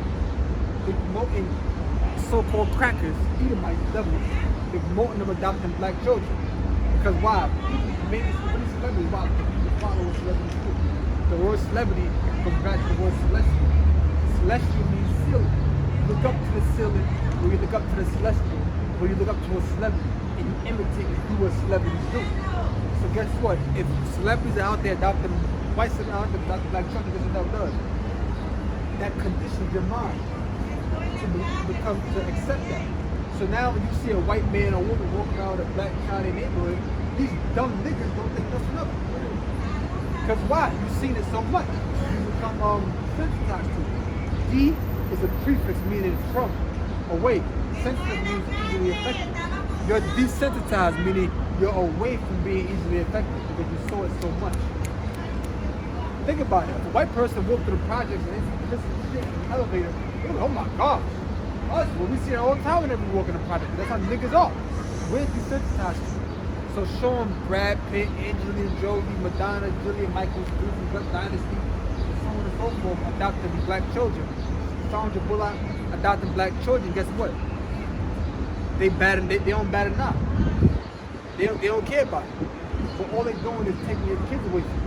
There's a video called "If We Can't Get Them Out, We'll Breed Them Out." Keep reading, bro. Because thy sons and thy daughters shall be given unto another people, and thine eyes shall look and fear with longing for them all the day long, and there shall be no might in thy hand. And that happened during slavery too. They showed you that in the scene of Boots. They took Kizzy and took to another plantation. A lot of people don't know, I believe it was Wednesdays and on Saturdays, used to have black slaves and fathers who would sneak away. Primarily on like Wednesdays and Saturdays, they would sneak away from the plantation to go see their kids that was in other plantations nearby. They don't tell you that. That's what I'm saying, bro? Yeah, like I said, it's also like a lot of the jakes in the upper south, which is like Virginia, Maryland, you know what I mean? North Carolina, like upper southern states. A lot of the slave masters would threaten them if they tried to run away. They would be like, yo, I will sell your sons and your daughters down in the deep south, like Alabama, Louisiana, and Mississippi, where it was no chance of you being able to see them again, man, because they're all the way in the deep south. So that's what Esau would do to Jake, man. Right, bro. And that's wicked as hell, you know? That's wicked as hell. And you don't do that to a man. That's a grievous thing to do to a man to take his children from him, you know? And you got no money in your hand to even try to even come up against this devil for doing that, man. You just gotta take it, man. All the atrocities that this devil have committed, man. Taking Jake because, you know, they got a cold, they too sick, they can't work. You take him and put him in a goddamn big ass bowl of a big pot of sugar and water and boil it with the sugar and water. You won't pay for that, man. These are some of the atrocities these devils have committed against us, man. You know? And they, guess what? They got away with it because pursuant to Ecclesiastes 8 and 11, they didn't get judged for it right there. And they said, hey man, I ain't doing nothing wrong. You know? The Lord is with me for doing this. But no, the Lord is watching all the atrocities you commit, and you want to pay for that, man. Devil's Punch Bowl, Derby's Dose. Psalm 73:3. For I was envious at the foolish when I saw the prosperity of the wicked. Right, so, you know, this is like a natural emotional reaction. You see the enemy above you, he's doing good. Initial thoughts are like, why, Lord? Who's the wicked? The so-called white man. It says, for there are no bands in their death, but their strength is firm. So like, you know, like we see how I quoted earlier, Ecclesiastes, the 10th chapter, 11th chapter. A lot of these devils are just living really good lives until their old age and dying. You know what I'm saying? Why? Because they have all the benefits of modern medicine, all right? And really, at the end of the day, 1 Samuel 2:6, the Most High is prolonging this. The Most High is the one that's behind all this. It says, they are not troubled as other men. Right, so for the most part, when brothers are complaining about bills and shit like that, and all the different stuff that we got to go through during the week and deal with, your average crack, they worries are completely different. You know, their worries are probably like, damn, I wanted that third boat, but I didn't get it, you know? They like on a whole nother different thing than what we're going through. They're not troubled as other men. It says, neither are they plagued like other men. What were some of those plagues we was going into? The dietary plagues, man. The so-called white man is putting on the Negroes, Latinos, and Native Americans. All right? When you go down in lower parts of Manhattan, you're not gonna see White Castle and McDonald's and Kennedy's and shit like that, man. Matter of fact, if you put it up, it's gonna go out of business because Esau ain't gonna eat it. You know what I'm saying? Jake, and Esau have the money. He's not gonna eat that shit. They cheap as hell, but they watch what they eat. Jake, however, you know what I'm saying? We eating all that bullshit. You know what I'm saying? Food desert. Why is it called the food desert? Because it's deprived of nutrients. All right, you're eating, but you're not getting food because your body's craving nutrients. The food's in the hood, you lack that. It says, therefore, pride compasses them about as a chain, and violence covered them as a garment. So, linking perfectly Revelation 6 and 4. The scriptures tell you that violence cover them like a garment. You know what I'm saying? The same way you wear your garment round about you. You know what I'm saying? That's how the so-called white man deals with violence, man. That's all he knows. All right? He doesn't know peace. We had mentioned the military-industrial complex. They make profit from war. And when they want a nation to go at war, they don't want it to be ended. Because that means the profits stop coming in. They want these wars to keep going for decades. They don't give a fuck about the civilians that live in that land. You see? It's all about Wars of profit. yeah. Well, they had that movie War Dogs. They had that movie War Dogs, and in it was these two arms dealers, and it was like you see shield, helmet, gun. I see it, and he starts breaking on the price for that shit. You know what I'm saying? He starts going into pretty much how much profit there is in war, man. That's how you got guys like Dick Cheney now, these different lobbyists. All right, whenever there's a bill to vote on war, guess what? They're gonna sway that politician to go into it, man. Even if it doesn't benefit America. Because the military industrial complex gotta have a boogeyman so they can continue to make profit, man.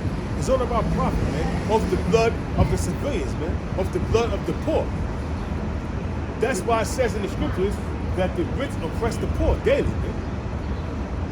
And that's a part of it. This is the book of Genesis, chapter 27, verse 38.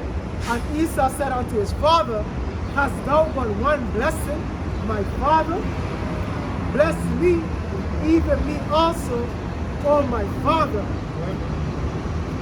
You get for the top?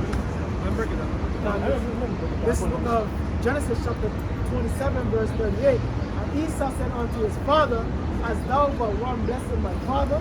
Now this is going into the story of Esau and Jacob, when Jacob supplanted Esau for the blessing, man. You understand? And Jacob had already received the blessing of the birthright, which is the blessing of the kingdom of Yahweh Shai. And Esau came back looking for that blessing of the birthright, but he was already supplanted by Jacob. So he's asking his father, Isaac, if there's only one blessing he has. Bless me, even me also, O my father. And Esau lifted up his voice and wept. And Isaac, his father, answered and said unto him, behold, so this is Isaac going to bless him now. As Esau, right now, Job 9 and 24, he's living in his blessing. And Isaac, his father, answered and said unto him, behold, thy dwelling shall be the fatness of the earth. And the fatness of the earth meaning what? Esau live in the best places of the earth. You go to any third world country, the Edomites in that country are living better than the natives and the indigenous peoples of those countries, man. They have any third world country, Edomites there, Edomites are living good. And Isaac, his father, answered and said unto him, behold, thy dwelling shall be the fatness of the earth and of the dew of heaven from above, and by thy sword shalt thou live. Like the brothers is going into, man, the military industrial complex, man. That's why Esau is constantly what? Invading all these different countries, man. In the Middle East, you know what I mean? In Latin America, colonialism, you know what I mean? All of these things, man. Because Esau lived by the sword, man. You understand? You got the conquistadors going all the way back to Alexander, man. You know what I mean? He was all about conquering, man, by the sword. And Isaac, his father, answered and said unto him, behold, thy dwelling shall be the fatness of the earth, and of the dew of heaven from above, and by thy sword thou shalt live, and shalt serve thy brother, and it shall come to pass, when thou shalt have the dominion, that thou shalt break his yoke from off thy neck. God, because at one point, man, during the time of King David, you know what I mean, King Solomon, so on, we had the Edomites in subjection. But what? Esau broke that yoke, man. And he's on top, man. He had the Greeks, he had the Romans, and now we back as the extension of the Roman Empire as the Americans, man. You understand? But guess what? Things are going to be flipped right side up, where we're going to have that dominion once and for all over Esau, Edom, 2 Ezra 6 and 9. I got something. Habakkuk chapter 2, verse 4. It says, behold, his soul which is lifted up is not upright in him. So Esau Edom is going to Esau Edom, his soul, man, his spirit is not upright, man. He's a wicked man. And what the scriptures say, the wicked are estranged from the womb. You understand? As is in his spirit to be the devil. It says, but the just shall live by his faith. Yea, also because he transgresses by wine. So the just is going to live by faith, man. Who's a just? The elect of Israel, man. We living by the faith of Yahweh Hashem Yahushai, that he's going to take this man down, man. You understand? He's going to do away with the rulership of Esau Edom. You understand? It says he is a proud man, neither keepeth at home. And he's a proud man. What's the famous saying of the Marines, man? The view, the proud. The Marines, man, they are proud, man. And the Marines is what? A branch of Esau Edom's military industrial complex, you understand? And the Marines, what? They are sent to these foreign lands to invade, you know what I mean? So these Edomites, man, these rich families will set up shop, man, steal the oil and steal the natural resources of these lands. It says, neither keepeth at home, who enlarging his desire as hell, and is as death, and cannot be satisfied, but gather unto him all nations, and equal unto him all people. That's what Esau Edom for, man. He can't be satisfied, man. That's why every minute talking about invading another nation, trying to bring democracy here and there, man. He's never satisfied, man. He's the police of the earth, man. And guess what? All of that is going to be done away with in these last days and times, man. Job 39:7. He scorneth the multitude of the city, neither regardeth he the trying of the drivers. God, Esau Edom, man. Esau Edom don't have no regard, man. You know what I mean? For the Israelites, and also for you heathens, man, when he invade your lands, man. Seeking to plunder and destroy your lands, man. Because why? It goes back to his blessing. His blessing being what? That sword, man, which is an instrument of death, man. You know what I mean? And he's the first murderer going back to Cain, man. So it's only right that he is like as death, man. He's a harbinger of death, man.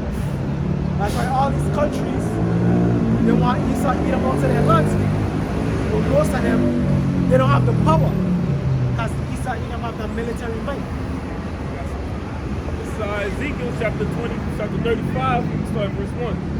Moreover, the word of the Lord came unto me, saying, Son of man, set thy face against Mount Seir, and prophesy against it. Who's Mount Seir, man? That's one of the chief cities going back to the ancient world of Esau Edom, man. Mount Seir, man. That's one of the original inhabitations of the people of Esau.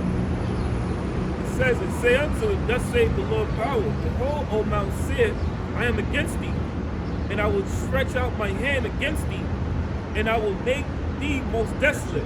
Cancel the Most High is against Mount Seir, man. He's against you, Edomites. Hebrews 12:16. He's against you, Edomites, man. You know what I mean? That's why he's brewing that World War III, man. Between Edomites and Edomites, he's gonna send the Egyptians versus the Egyptians, man. You have the Russians versus the Americans, man. Versus NATO, man. Versus the peace. You understand? That's how the Most High is brewing up, man. And it's a beautiful thing to see Esau take himself out, man. Hell yeah. Verse 4. I will lay thy cities waste. So he's gonna lay these cities waste, man. And we living in them times, man. Martial law, famine, pestilence, man. And ultimately that nuclear destruction, man. Chief cities like New York, really the whole of Babylon is gonna be wasted, man. So cities like New York, Miami, LA, Chicago, they're gonna soon be wastelands, man. Cities over there in Europe, London, you know what I mean? Moscow, you understand? Paris, they're gonna be wastelands too, man, because nuclear missiles are pointed at them countries and those cities too, man, which are chief cities of the people of Esau Edom. And to back your brother up, you know, a city is a people before it's a place. You know, so wherever we are, that's Jerusalem. Wherever Esau is, that's Mount Seir. You know? So it says, and I will lay thy cities waste, and thou shalt be desolate, and thou shalt know that I am the Lord, because thou hast had a perpetual hatred, and shed the blood of the children of Israel by the force of the sword, in the time of their calamity, in the time that their iniquity had an end. God said him. That's your punishment, Esau, man. You're gonna be put down, man. You're gonna be destroyed for your perpetual hatred against the children of Israel, man. You know what I mean? In the time when the iniquity had an end, man, you committed all type of unrighteous iniquities against the children of Israel, man. Raping their wives, man, committing homosexual acts, man. You know what I mean? Shedding the blood of the innocent, man. You understand? You forwarded the affliction like the scripture said in the book of Zephaniah and Zechariah. You understand? It says, therefore, as I live, save the Lord, I will prepare thee unto blood, and blood shall pursue thee. Since thou hast not hated blood, even blood shall pursue thee. Can. And the scripture say, woe unto the bloody city, man. Amos 9:8, man. This America, man, this land was founded on blood, man. The blood of the Native Americans, the blood of the Negroes, man. So blood is going to pursue you, man. That blood crying unto the Most High, man. That Israelite spirits, them Israelite souls crying unto the Most High for justice, man. And justice will be fulfilled, man. You know what I mean? Like the scriptures say, 1,000 years to us is like a day to the Lord, man. So the Most High remember that, man. That's like a couple hours ago, man. Yeah. You know what I mean? 500 years, that's like a half of a day, 12 hours ago. Yeah. You know what I mean?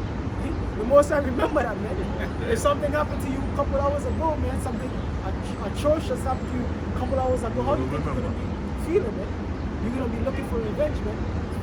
Luke 18 and 7. You won't get that first here. Come. Hebrews 12 and 16. Lest there be any fornicator or profane person as Esau. So fornicator or profane person, man. Fornication, man, going into what? It is worshiping of all type of idolatry. You know what I mean? Because Esau, he's the one who pushed all this Satanism, idolatry, do as thou will. You know what I mean? The Illuminati, which is run by Esau, Edom, they're pushing all of this demonism in the world, man. Satanic worship, satanic vibrations in the earth, man. So he's a fornicator, man. Profane, man, outside of the temple, man. You understand? As Esau, man, he's the worst of the worst, man. That's why the scriptures say the Most High is going to bring the worst of the heathen and they're going to possess the land of Israel, man. You understand? In the book of Ezekiel. Esau, who for one morsel of meat sold his birthright. Going back when Jacob supplanted Esau for the birthright with that pottage. You understand? Yeah. For ye know how that afterwards, when he would have inherit the blessing, he was rejected. Good. So he didn't value the blessing. Man. He didn't value the birthright because it was in his spirit, because he was estranged from the womb to be the wicked, man. You understand? Read that again, Bible. For ye know how that afterwards, when he would have inherit the blessing, he was rejected. So he was rejected because he was not the chosen of Yahweh Ba'ashim Yahushai. Jacob wasn't chosen. You understand? For he found no place of repentance. So there's no place of repentance for Esau Edom, for the children of Esau Edom. Contrary to popular belief, man, the so-called white man cannot repent, man. He just has to live it up in these times, man, and that's that, man. You understand? You know? Though he sought it carefully with tears. So like we read, man, he was crying, man. He asked his father Isaac, has thou but one blessing, man?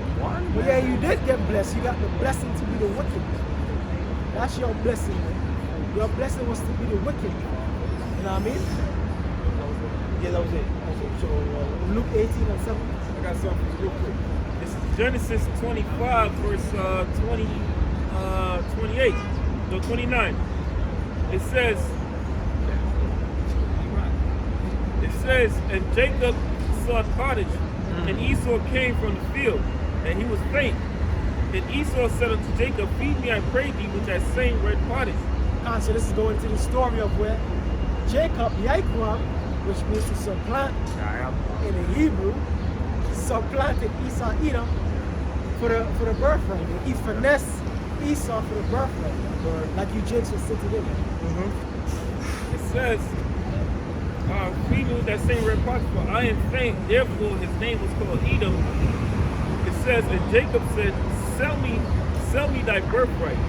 Sell me this day thy birthright. So Jacob knew them, but he valued the birthright, man. He knew what it meant to have that birthright of the first son, of the first son, man, of the chosen seed from Abraham, Isaac, man. What's that birthright, man? To be in the kingdom, man. To have that eternal kingdom, man. Of Yahweh Hashem Yahweh Shai, man. But Esau, Edom being the devil, he did not value it because it was not in his spirit to value it. There it goes right here. It says, verse 32, and Esau said, behold, I am at the point to die. What profit shall this birthright do to me? So that's the carnality of Esau Edom to this day, man. He's very carnal, man. Believing in his army, his weaponry, you know what I mean? Thinking that he's going to defeat Yahweh Shai when he come back. Thinking that his house is going to be ruling forever. That's the carnality of Esau Edom, man. He's not spiritual whatsoever, man. You understand? And Jacob said, swear to me this day. And he swore to him, and he sold his birthright to Jacob. Then Jacob gave Esau bread and pottage of lentils, and he did eat and drink, and rose up and went his way, and Esau despised his birthright. So Esau despised his birthright, man, because he's a devil, man. Dumbass. He's a devil, man. You understand? So that's that, man. Yeah. But it's all through the spirit, man. Because the Most High set it up to be that way, man. As Jacob didn't really steal it, it was through the spirit of Yahweh Hashem Yahweh Shai, man, going back to Cain and Abel, man. Understand? Esau basically gave it up, man. And you see, you read the scriptures, you realize that these Edomites are really not smart, man. They're not smart. A smart human being wouldn't pollute the same air, food, water, land that he breathes, man. He would pollute the minds of his people. Pollute the bodies of his people that are in his military. You know? A smart person wouldn't do that shit, because one day, you know, they gotta have to defend you. But Esau, you come to realize how stupid he really is, man. He promotes homosexuality, Which is fucking stupid. even in his military. He has women in his military, which is backwards. If you really look up that damn homosexuality garbage, you know, even Esau scholars will tell you, I believe they say, you know, when you do those accidents, it takes like 21 years off your life, man. You know? They go into the science of that shit, man. You know, but the media will tell you it's okay, it's all right, man. No, that's why the Lord, that's why the Lord told you not to do it. Like this brother went in 2 years ago. The reason why the Lord, a lot of the laws were made in Egypt was because a lot of the laws were made because a lot of the Egyptians was doing these things, man. So the Lord said, don't do that. And you see what the fuck I did to them. You see what was happening to them because of what they were doing. You don't do that shit, man. Luke 18:7. And shall not the Most High avenge his own elect? God, so the Most High will avenge his elect, man. The elect of the 12 tribes of Israel, man. The so-called Negroes, Latinos, and Native Americans going up. Which cry day and night unto him. God, so crying day and night unto him, man. We crying day and night right now, man. You know what I mean? We crying unto the Lord right now, man. To what? Deliver us from this hell, man. To deliver us from this captivity. You understand? What? Though he bear along with them, I tell you that he will avenge them God, speedily. So even though it seemed like a long time, man, 1492, 1600s until now, but in the eyes of the Most High, man, that's no time, man. And that's not, in our time it seems like a long time, but it soon come, man. You know what I mean? I tell you that he will avenge them speedily. Nevertheless, when the Son of Man cometh, shall he find faith on the earth? God, so the Most High is going to avenge us speedily, man. And we in them times, man. Before you know it, we're going to be in the kingdom, in Abaratisam. And you're going to look back like, yo, everything happened fast, man. You understand? And shall he find faith on earth? He's going to find faith amongst the elect, man. You know what I mean? The 2/3, Ra'ah, you heathens, you already know it's a rap for y'all, man. You understand?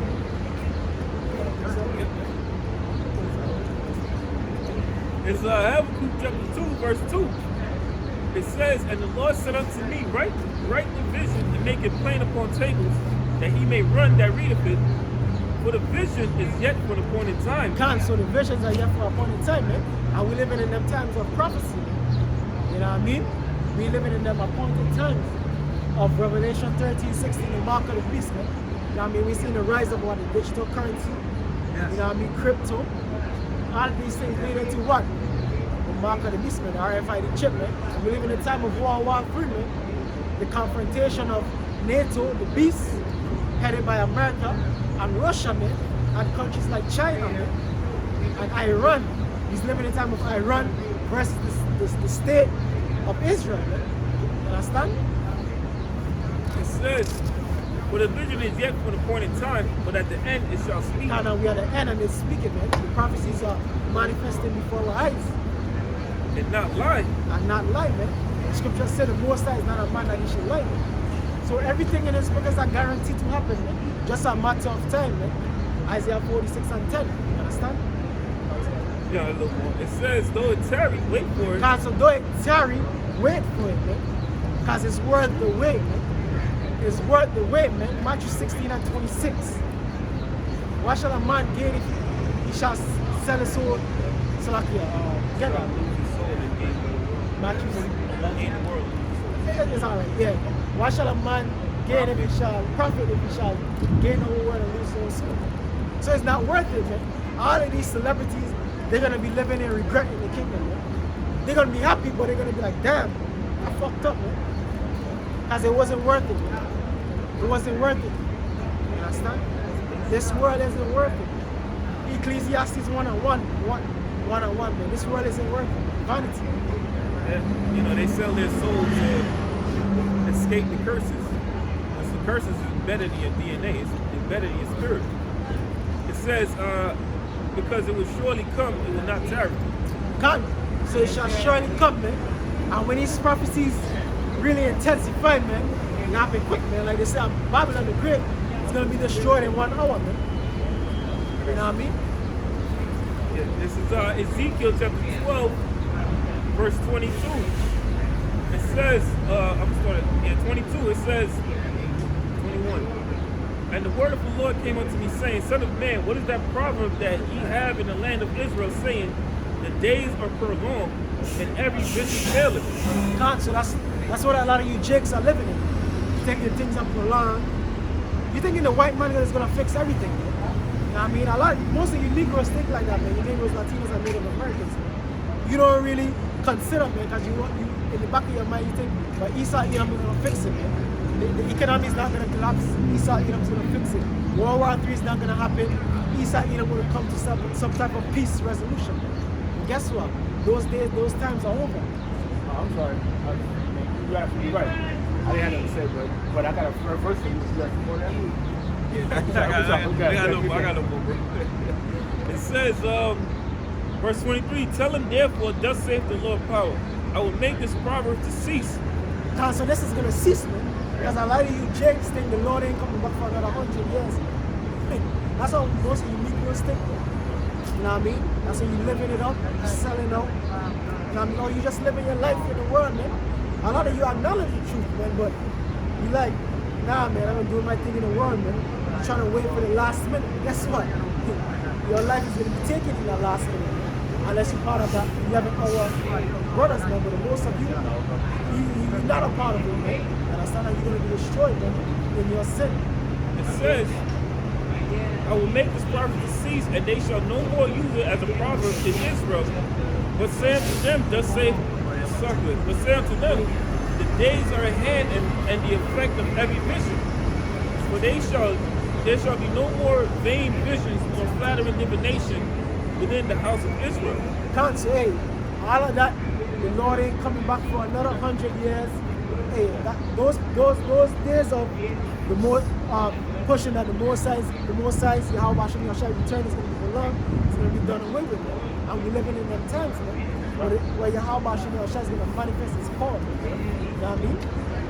Yeah, I appreciate it, bro. This is one of the things that's tarrying, but it's going to happen. All right, because it's leading up to this time.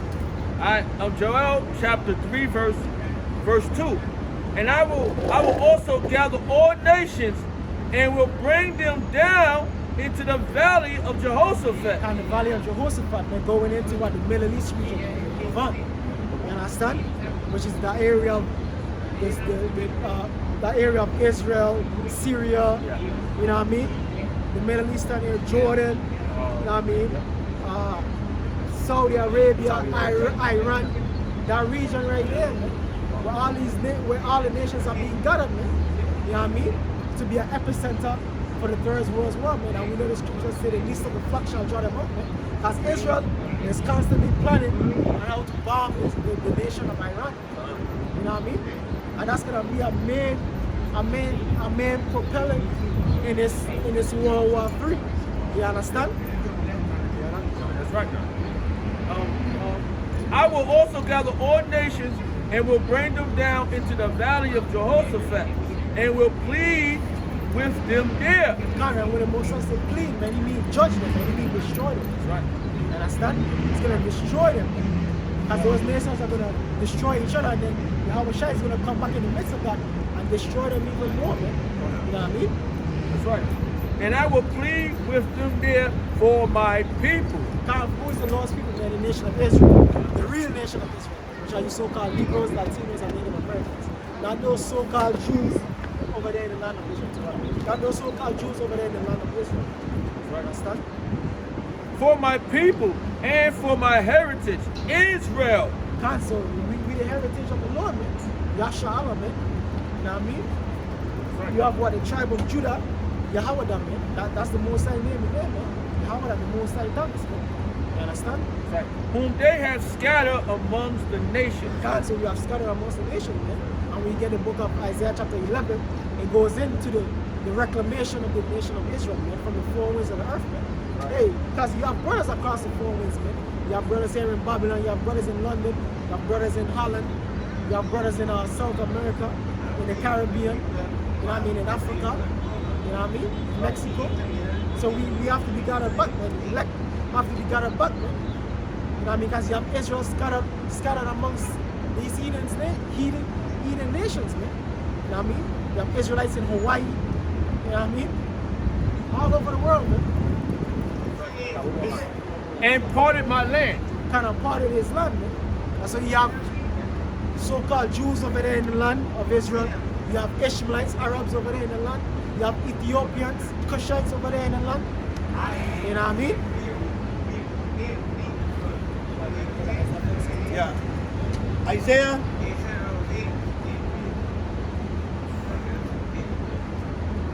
Isaiah 44 and 10. My bad. Isaiah 46 and 10. Declaring the end from the beginning. So declaring the end from the beginning, man. So these things were already set in stone from the genesis of creation, man. The times that we're living in right now was already in green, man, to happen, man. You know what I mean? The Most High already planned it out, man. It is prophecies in Genesis that still hasn't yet to be fulfilled, man. And it's gonna be fulfilled. You understand? So this times that we're living in, man, was already prescribed from the beginning of time. You know what I mean? And when you really think about it, that's awesome to think about. I mean, how the Most High set up everything to the Spirit. And from ancient times. Hold on, brother. There's scriptures that speak about us being in the kingdom. Yeah. And it ain't happened yet. You know what I'm saying? There's scriptures on that of America being destroyed. And it ain't happened yet. So it's showing you everything was, like the brothers going into, beautiful. Everything was planned out. What's do this, that, all right, good. Creation. You know what I'm saying? That was that. So everything is planned out, man. And the Most High is the ultimate architect. Yahweh Hashem Yahshua is the ultimate architect. Isaiah 46 and 10. Declaring the end from the beginning and from ancient times the things that are not yet done. Counsel from ancient times, man. The prophecies of ancient times are being fulfilled and are gonna be fulfilled in these end times, man. All the way up to the kingdom, man. You understand? Saying, my counsel shall stand, and I will do all my pleasure. Counsel, the Most High counsel will stand, man. So this is a guarantee, man. That this book, the prophecies of this book is a guarantee, man, to happen. Babylon to be destroyed is a prophecy, man. Is a guarantee, man. Edom going into captivity under the Israelites is a guarantee, man. That's why it's written in the book of the Most High, man. The scriptures, man. Right. Everything written here is a guarantee to happen, man. It's just a matter of time, man. It's just to be manifested in these times, man. You understand? Go on. You said Isaiah chapter 55, verse 6. Seek ye the Lord while he may be found. Conan, that's what we tell you Israelites, man. You so-called blacks, Puerto Ricans, West Indians, Native Americans, Mexicans, seeking the Lord while you may be found, man. All you need to seek the Lord, man. Coming to the prophets, man, from the apostles on down, man. Prescribing to that true doctrine, man. Repenting, man. Stop calling yourself a Negro, man. Stop calling yourself a Puerto Rican, man. That means stop living in sin, man. You understand? Committing adultery, murder, gangbanging, doing drugs, eating abominable meat, man. You understand? Come back to the scriptures, man. Repent, man. In truth and sincerity. Right? And real quick, read that again. Isaiah chapter 55, verse 6. Seek ye the Lord while he may be found. Now, wait a minute, hold on now. It says, seek ye the Lord while he may be found. But therefore implies what? There's a time when he's not going to be found. So guess what? There's an expiration date on this thing. It's about to expire. But guess what? It's an expiration date that we don't know. Yeah. So therefore, the Most High didn't give you a heads up. I said, what's talking this, man? You gotta seek me by January 19th, 2023. People would have been sitting on their ass until January 18th, 2023. But the Most High gave you a time period. Not give you a time period. Most High told you when. Most High gave you a time period, but it didn't let you know exactly when. So guess what? You gotta have faith. The substance things hope for, the evidence things not seen. So I scripture tell you, what was I going into last week? And I forgot what I meant. Not redeeming the time. High time. High time. You got it? Oh, you got it. High time. So we got to speak real quick and we'll get right back to it.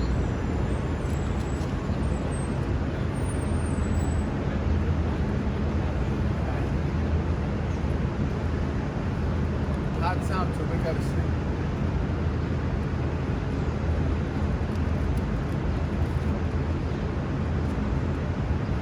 Romans 13 and 11.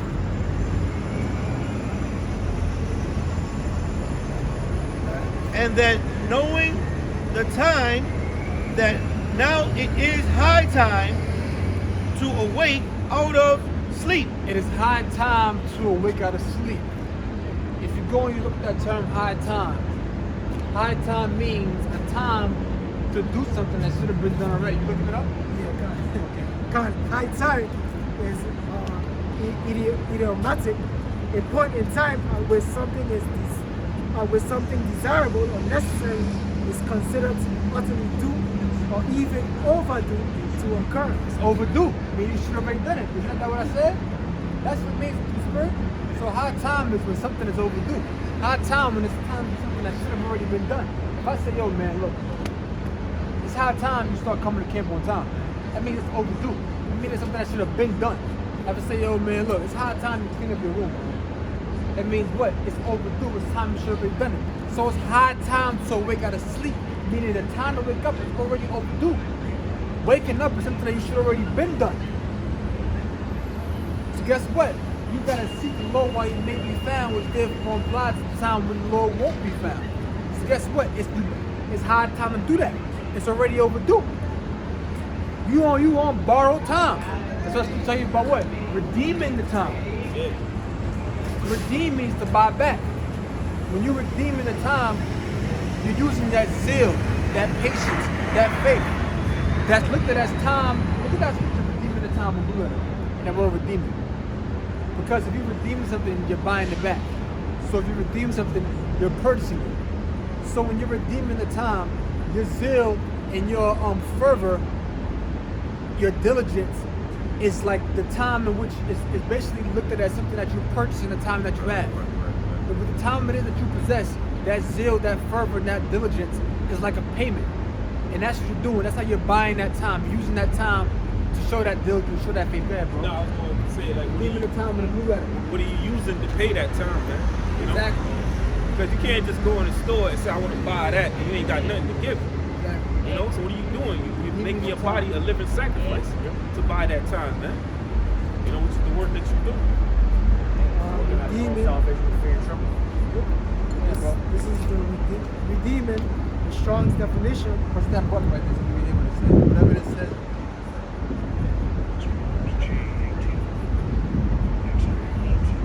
That's exagaratio. Okay. Exagaratio. God, this is the Strong's definition. To buy up, i.e., ransom, figuratively to rescue from loss, improve opportunity. Redeem. Look on biblical usage.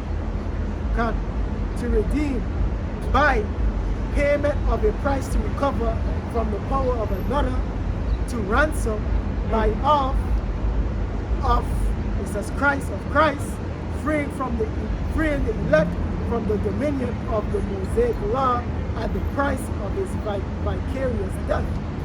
To buy up for oneself or for one's use. To make wise and sacred. To make wise and sacred use, go ahead, of every opportunity for doing good. So that zeal and well-doing are as it were the purchase money by which we make the time our own. So zeal and doing good is like purchase money. It's like money that we're using to buy that time. If I'm saying, yo, buy me some time, that means give me some time. Do something over here while I'm doing this. So how are we buying up that time? We're buying up that time by doing zeal, by showing zeal. We're buying up that time by showing diligence. We're buying time by showing good and sacred use of that time. So we're buying that time by doing what's right. So therefore, those righteous actions that we commit, that's when we're buying that time. We're using the time before the Lord, the time that we now have before the Lord comes. We're buying that time by doing righteousness, by doing zealous works. Okay? Kind of that goes hand in hand with the grace of Yahweh Shai. You can get it in Hebrew. So that's what that means, to redeem the time. You redeem the time by using that time for sacred and zealous use. And that zeal and that diligence is like money that you're using to purchase that time. Okay? It's money that you're using to purchase that time. In other words, it's the time you're spending doing those things until the Lord comes back. That's when we redeem the time. By doing righteousness in the time that we have before the Lord comes. That's the storing of treasures in heaven. Second Peter 1:10. Yeah, I could probably bring it up. This is the book of 2 Peter, chapter 1, verse 10. Wherefore, the rather, brethren, give diligence to make your calling and election sure. For if you do these things, you shall never fall. See that? Yeah, bro, you got it. So that's like what the elder brother was going into, man. Giving diligence, man. Redeem the time, man. To make that calling and election sure, man. Overdrive as much as possible, man. You know what I mean? Do the work of Yahweh Hashem Yahushai in the spirit as much as possible, man. Do right by Yahweh Hashem Yahushai as much as possible. Like earlier, we was going into the eyes of the Lord are 10,000 times brighter than the sun, man. And one of the main things I deal with is integrity, which integrity deals with what you do when no one's looking. Because it's easy to do the right thing when everyone's around, man.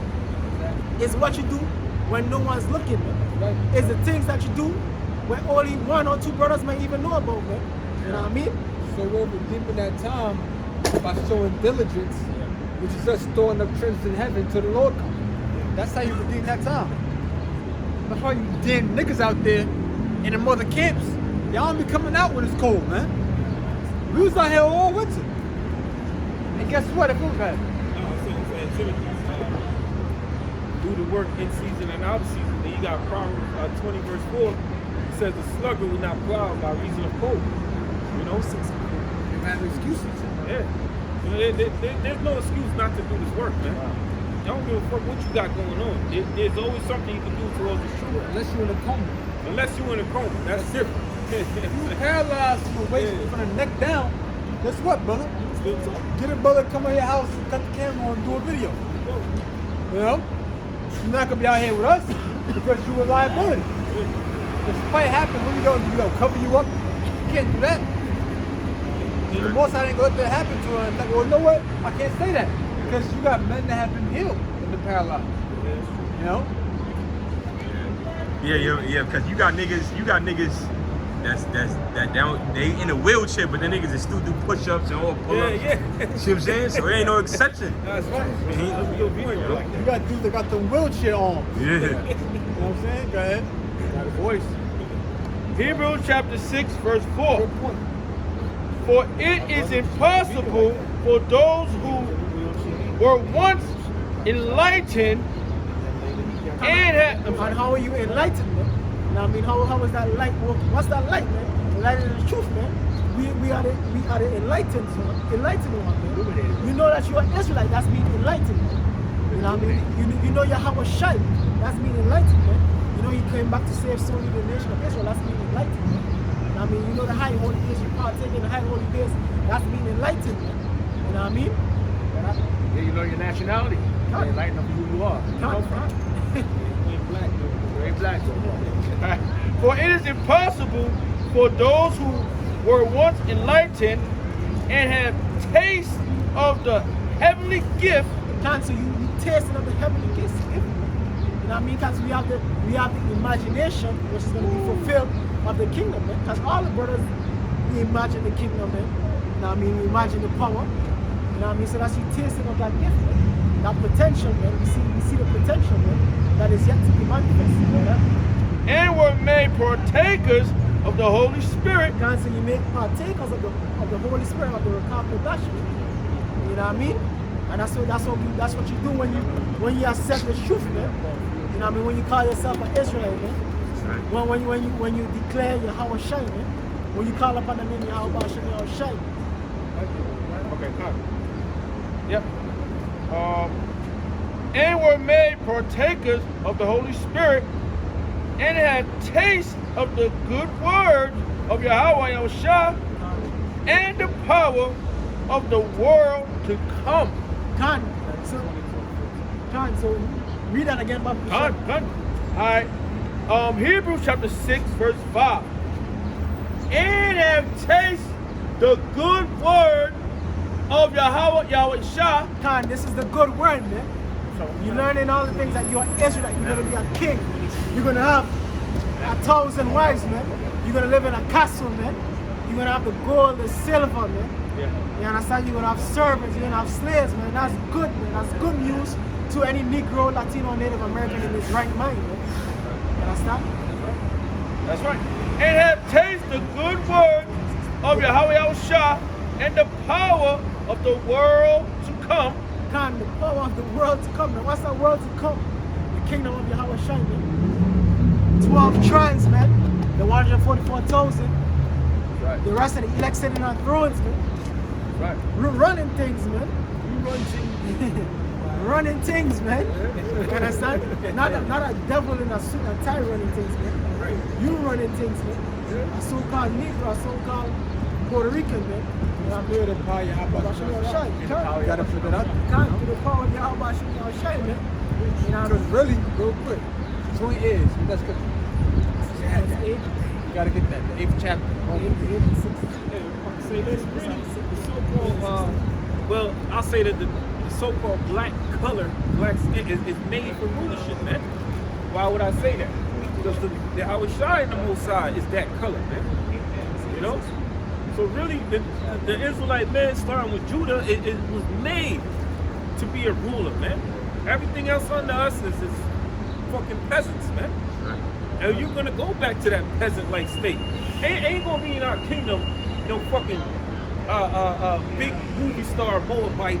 You all gonna be pieces of shit, man. Yeah. Ain't none of y'all gonna get up over an Israelite, man. stay the fuck down under us, man. We gonna be celebrities, man. You gonna look up to us. Somebody get Ezekiel 36:20. Was it? 36:20. Another verse. Yeah, man. I get it. I get it. Romans, this is important. You gotta put this Yes, up. good. Romans chapter 8, verse 17. For if children, then heirs of Yahweh So Yahushua, the children of Yahweh Shah. And his children were what? heirs, An heir is a person that's next to rule. Next to sit on the throne. Go ahead. heirs of Yahweh Yahushua, and joint heirs with Hamashiach And joint Yahushua. is with Hamashiach Yahushua. Meaning joint is with the anointing. Go ahead. If so be that we suffer with him, that we may be also glorified together. 1 Corinthians 15:27. It said that we suffer with him, we'll be glorified together. So if we suffer with Yahweh Shah and want to run in the court of Jesus Christ, guess what? We're going to do what with him together? We're gonna, if so be that we suffer with him, so that we may also be glorified together. So if we're going to suffer with Yahweh Shah, guess what? We're going to be glorified with Yahweh Shah as well. Right. That was the whole thing about, that's the reason why Simon of Cyrene, also known as Simon the Canaanite, before Canaanite is Zelotes from Zealot, that's the reason why he carried Yahweh Shah's cross. Though that was physically a man, that was an actual man that did it, who was one of the 12, he was indicative or a sign of those who follow Yahweh Shah. We bear Yahweh Shah's cross. He bear Yahweh Shah's cross, and Yahweh Shah was going to Calvary. Which Calvary or Golgotha means what? Place of skulls. So when he was carrying Yahweh Shah's cross, which is a physical action that represented us figuratively bearing Yahweh Shah's cross. He bearing it physically, we're bearing it figuratively. Meaning what? We're going through the same oppression that Yahweh Shah was doing. Then hold on a second. Let's go back. You asked for Ezekiel and Corinthians. Okay. 1 Corinthians 15:27. Stop at verse 25. All right, this is 1 Corinthians chapter 15, verse 25. It says, for he must reign till he have put all enemies under his feet. Yeah. So it says what? He must reign until he put all enemies on his feet. Start one more verse, brother. Huh? One more verse, start up. Oh, okay. Verse 24. Okay. It says, then cometh the end, when he shall deliver up the kingdom to the Most High, even the Father, when he shall have put down all rule and all authority and power. So when he delivered the kingdom to his father, that's why that goes to what? Revelation 19th chapter. Where Yahweh Shah is going to be called King of Kings. Yeah. Okay? You know what I'm saying? No. Continue. Yeah. Okay, verse 25. It says, for he must reign till he have put all enemies under his feet. The last enemy that shall be destroyed is So death. he shall reign. You going to read it one more time? I'm sorry. It says, for he must reign till he have put all enemies under his feet. He shall reign until they have put all enemies under his feet. That's how you go into what? Revelation 19th chapter. That's where Yahweh Shah is called what? The King of Kings. He's the King of Kings and he's the Lord of Lords. Because he took down all of the kings and all the lords that are put on earth. And as a matter of fact, the ancient Persians had a term called Shahan Shah, which means King of Kings. So Yahweh Shah is saying, no, the Elamites, I'm the King of Kings. He's taking their title and using it against them. They call Xerxes that. See that? That was the actual term they used. Most of that? Yeah. It says, the last enemy that he shall destroy is death. Because guess what? We're going to receive eternal life. We should not perish by what? Everlasting life. Right? Roll. For he have put all things under his feet. He had put all things under his feet, meaning what? All things under his rulership, all things under his dominion. If somebody got their foot on your neck, they have dominance over, power, rulership. Joshua 10 and 24. There you go. Told him to put their feet on the necks of the enemy. That's right, baby. Enemies, that's right. Go ahead. It says, but when he saith all things are put under him, it says it is manifest that he is expected. Excuse So me. when all things are put under Yahweh Shah, it is manifested that he is accepted, meaning when all these things in this world is put under Yahweh Shah, it is manifested or made known that he is accepted, meaning what? That the Most High is accepted. Because the Most High is going to put all things under Yahushua, except himself. Go ahead. Why is that? How we know? Go ahead. He is accepted, which put all things under him. Which put all things under him.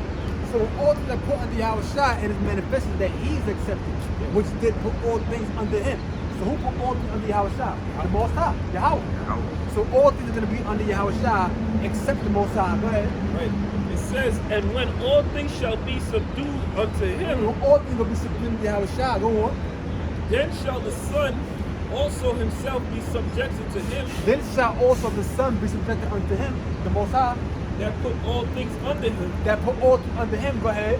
that God may be all in all. And the Most High will be all in all. So the Most High is going to take all things, put it under the dominion of Yahushua, except himself. Then he's going to put Yahushua under himself, that all those things under Yahushua are now under the Most High, including Yahushua himself. And that's how it goes on. It's good. That's why the scripture tell you Yahushua is the head of every man. And you know? Right. That's order. Go ahead. Order. This is really Yahushua's kingdom. That's why I want the brother going to the Jewish Israel. I got Is that one? Now go back to the you ready to finish this scripture, right? Yeah, I got something for you. What do you want?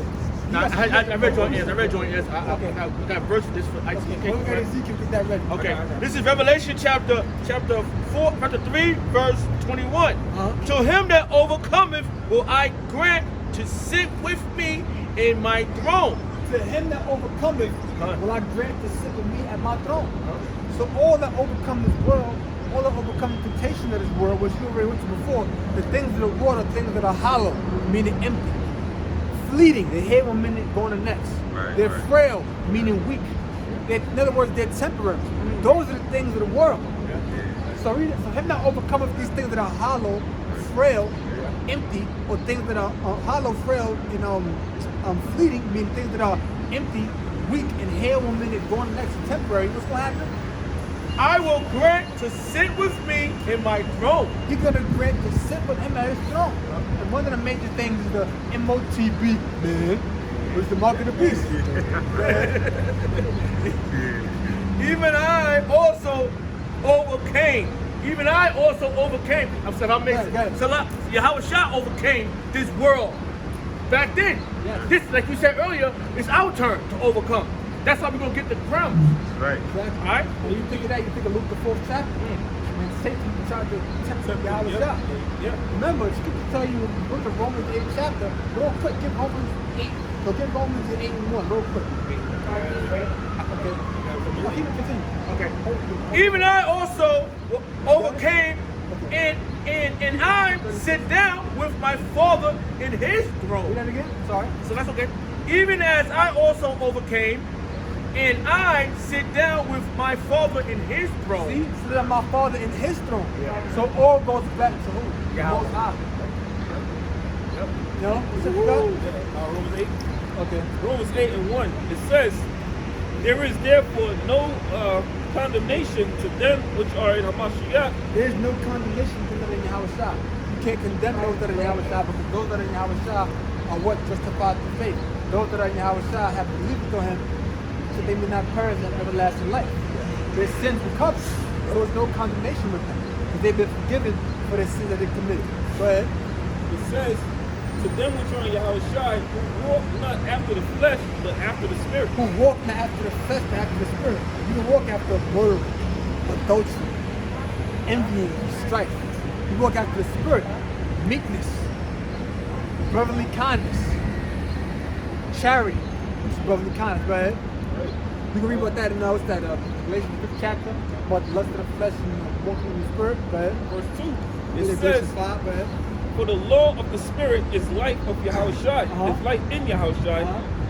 It's like, let me read that again. For the law of the spirit of the life in Yahushua have made me free from the law of sin and death. So the law of what? So what? For the law of the spirit of the life in Yahushua have made me free from the law of sin and death. That's going into faith. Because we're justified through faith. We are justified by the law. So the law of the life of Yahushua, but Yahushua in his life brought forth what? Faith. We had to believe in him. We're justified through faith, not justified in the law. You know what I'm saying? No. We're justified in faith. Through faith. That is justified by the law. We're justified by the law of faith. And being justified through faith, what does it say about the law? What? It says, for the law of the spirit of life in Yahushua has made me free from the law of sin and death. Therefore, we're free under the law from the law of sin and death. In other words, we're justified by the works of the law. Therefore, guess what? You don't got to keep the law to show our justification in Yahushua. That's why the whole thing happened with the book of Galatians. When the Apostle Paul said, I marvel that you are called unto him that's teaching another gospel. I marvel, I'm shocked, I'm amazed. It said, which is not another, but there be something that trouble you. Because you have other people using this word, going to the Galatians and teaching, listen, man, you got to be justified by the law. That's what the Apostle Paul said, I marvel to bring to you another gospel, which is not another. He ain't using another book, they're still using the scriptures, but they're telling you to get justified by works of the law. But Paul said he marveled at that because he already spoke to them about faith. Why did any people turn you to believe in something else? That's what he said. Because they didn't believe in Yahushua.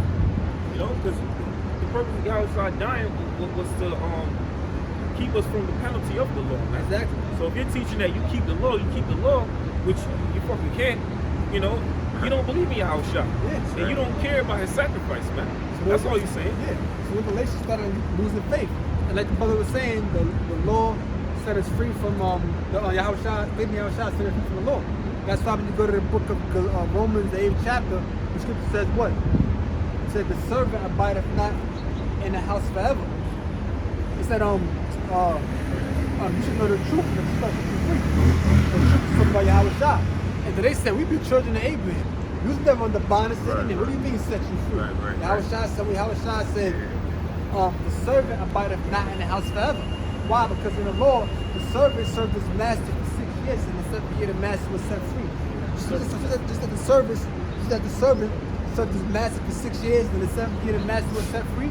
Guess what? Before we were serving under the law, but Yahushua made us free from that through faith in him. That's what it said? No, you said the master was set free. I'm sorry, brother. Yeah, the servant will serve his master for 6 years, and in the 7th year, the servant will be set free. So just that servant didn't abide in his master's house forever, he wasn't going to abide in bondage to the law forever because Yahushua set us free. More to that? Yeah. No, I'm going. I got something. Finish that off. Yeah. First thing, for what the law could not do, in that it is weak through the flesh. Yeah, the law cannot do, it is weak through the flesh. The law can't make us righteous because we can't keep the law 100% perfectly, man. Yeah. That's right. Huh? That's right. It can't make us perfect, it can't make us righteous, justified in the name of Yahweh Shah. It couldn't do that.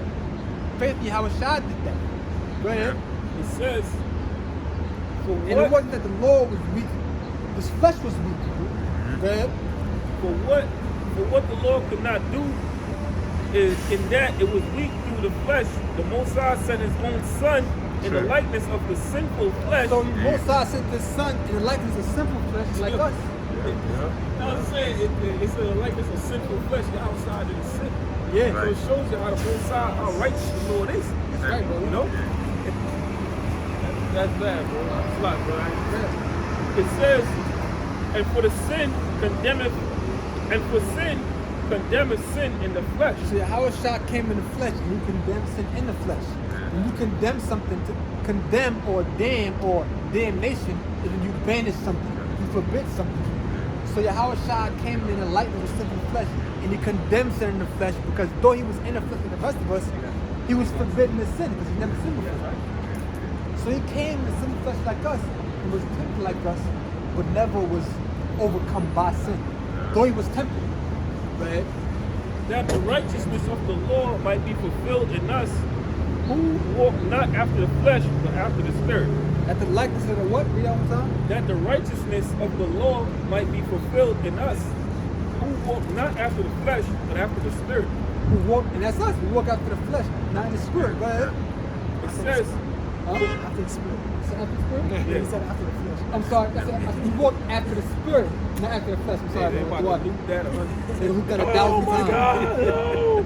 It says, but they that are after the flesh do not Nah, mind that's just Satan. You know, it's going to say, righteous man slipping with his tongue. man slipping with his tongue, not from his heart. Go ahead. Right.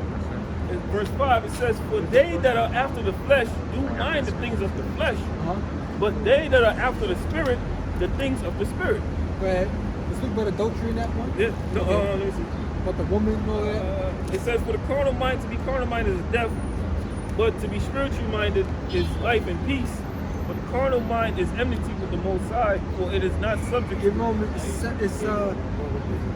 7. Yeah, 7:1, real quick. Okay, Romans 7 verse 1. Know ye not, oh yeah. I don't know why I ain't look at that. Yeah. It says, know ye not, brethren, for I speak unto them that know the law, how that the law hath dominion over a man as long as he liveth. So the law has dominion over a man as long as you live. So you still gotta keep the law to the best of your ability. But if you offend, okay, if you offend, you're gonna be put to death, depending on what it is. In other words, though the law, the man is just be a part again, brother. I'm sorry, real quick. It says, know ye not, brethren, for I speak to them that know the law, how that the law hath dominion over a man as long as he liveth. The law has dominion over a man as long as he lives. So guess what? We still gotta keep the law. We're not justified through the law. Yeah. We gotta keep the law to the best of our ability. If we offend, we can be forgiven. We have grace. We have a prayer where we can get right.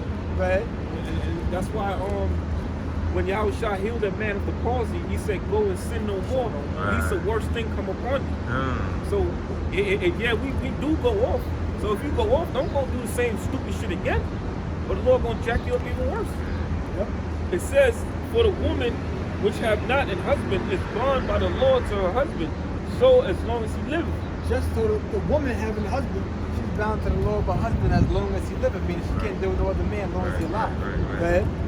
It says, but if the husband be dead, she is loose from the law If of the her husband husband. be dead, she loses the law of her husband. Go on. It says, so then, if her husband liveth, she is married to another man, she shall be called an adulteress. But if her husband be dead, she shall be free from that law, so that she is no adulteress, though she is married to another man, though she be married to another man. It says, wherefore, my brethren, it says, ye are become dead to the law by the body of Yahushua. So just as a woman is bound to the law of her husband as long as he liveth, she's no longer bound to that law if her husband is dead. Right. Just as wherefore what? It says, wherefore, brethren, ye are become dead to the law by the body of Yahushua. So we're dead to the law by the body of Yahushua being on the cross, just as a woman is dead to the law if her husband be dead. So if a woman's husband be dead, she's no longer bound by that law. Just as Yahushua who died, we're no longer bound by the law of Moses. That's how it correlates. Right? It says that ye should be married to another, even to him who is raised from the dead. That we should be married to another. It's like that woman. She can't be married to another if her husband is still alive. Right. If she's married to another, she's an adulteress. Fornication. But it's only if her husband dies, she'll be married to another. Just as Yahushua died, we married to another. It said what? And who we married to? Wherefore, my beloved brethren, ye are become dead to the law by the body of Yahushua. It says that ye should be married to another, even to him whom is raised from the dead, that we should bring forth fruit unto the Most High. There you go. That's good.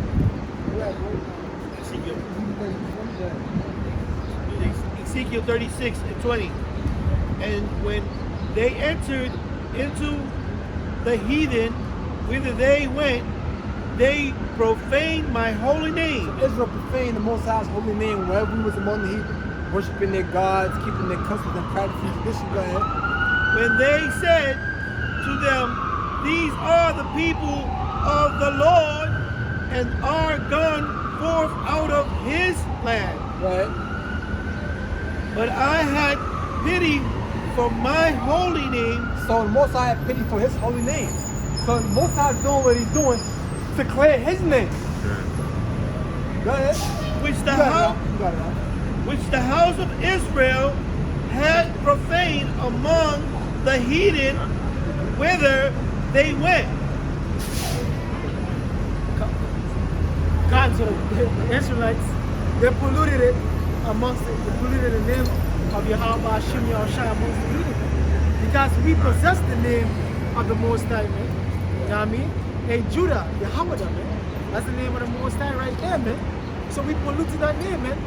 We are called to be the sons, Yashar, the sons of the power, man, the sons of the Most High. So if your son going off, man, that reflects bad on the parents, man. If your son is a murderer, that brings shame to the parents, man. Understand? So by us going off, we bring in shame to the Most High, man. Understand? Verse 22. Therefore say unto the house of Israel, thus saith the Lord our power, or your power, I do not this for your sake, O house of Israel, but for my holy name's sake, which ye have profaned among the heathen, whither ye went. God, so the Most High is doing all of this is going to save Israel, not because of our righteousness, because hey, Israel, because really we ain't righteous by ourselves, we ain't righteous to Yahweh Shai, understand? But it's for what? His name's sake, you know, be polluted amongst the heathen, because Yahweh Shai is going to glorify himself, man. His power is going to be made known once and for all, man, upon the earth, man. You know what I mean? Jeremiah 16 goes into that, man. It shall not longer be said, the Most High to deliver the children of Israel from the land of Egypt, but from the land of the north, man. You know what I mean? And all the lands, whether they were driven, man. So this deliverance that is coming is the greatest, is going to be the greatest deliverance known to man, man. And it's going to be the Most High Yahweh Hashem Yahushai's name that is going to be exalted across the four winds of the earth as being the Savior, man. You know what I mean? As being the most powerful. You understand? His name's going to be glorified. It's all about Yahweh Shai. But because this is a dramatic story. This is a legacy that's being built right now. Our brothers out, we those men that get to the end of this, it's all going. The Lord's going to let us be glorified with Him. That's what we're going to. We're going to be joint heirs. We're going to be the talk of the town. All right. Here go one of the scenes. If you don't mind me reading. This is Matthew chapter 10, verse 19. But when they deliver you up, take no thought how or what ye should speak. Because, you know what I'm saying? Because we ain't going to worry about what we're going to speak. We're not the ones that's going to be speaking. Who's going to be speaking is Yahweh Shem Yahushua. So you can take out this. It says Matthew chapter 10, verse 19.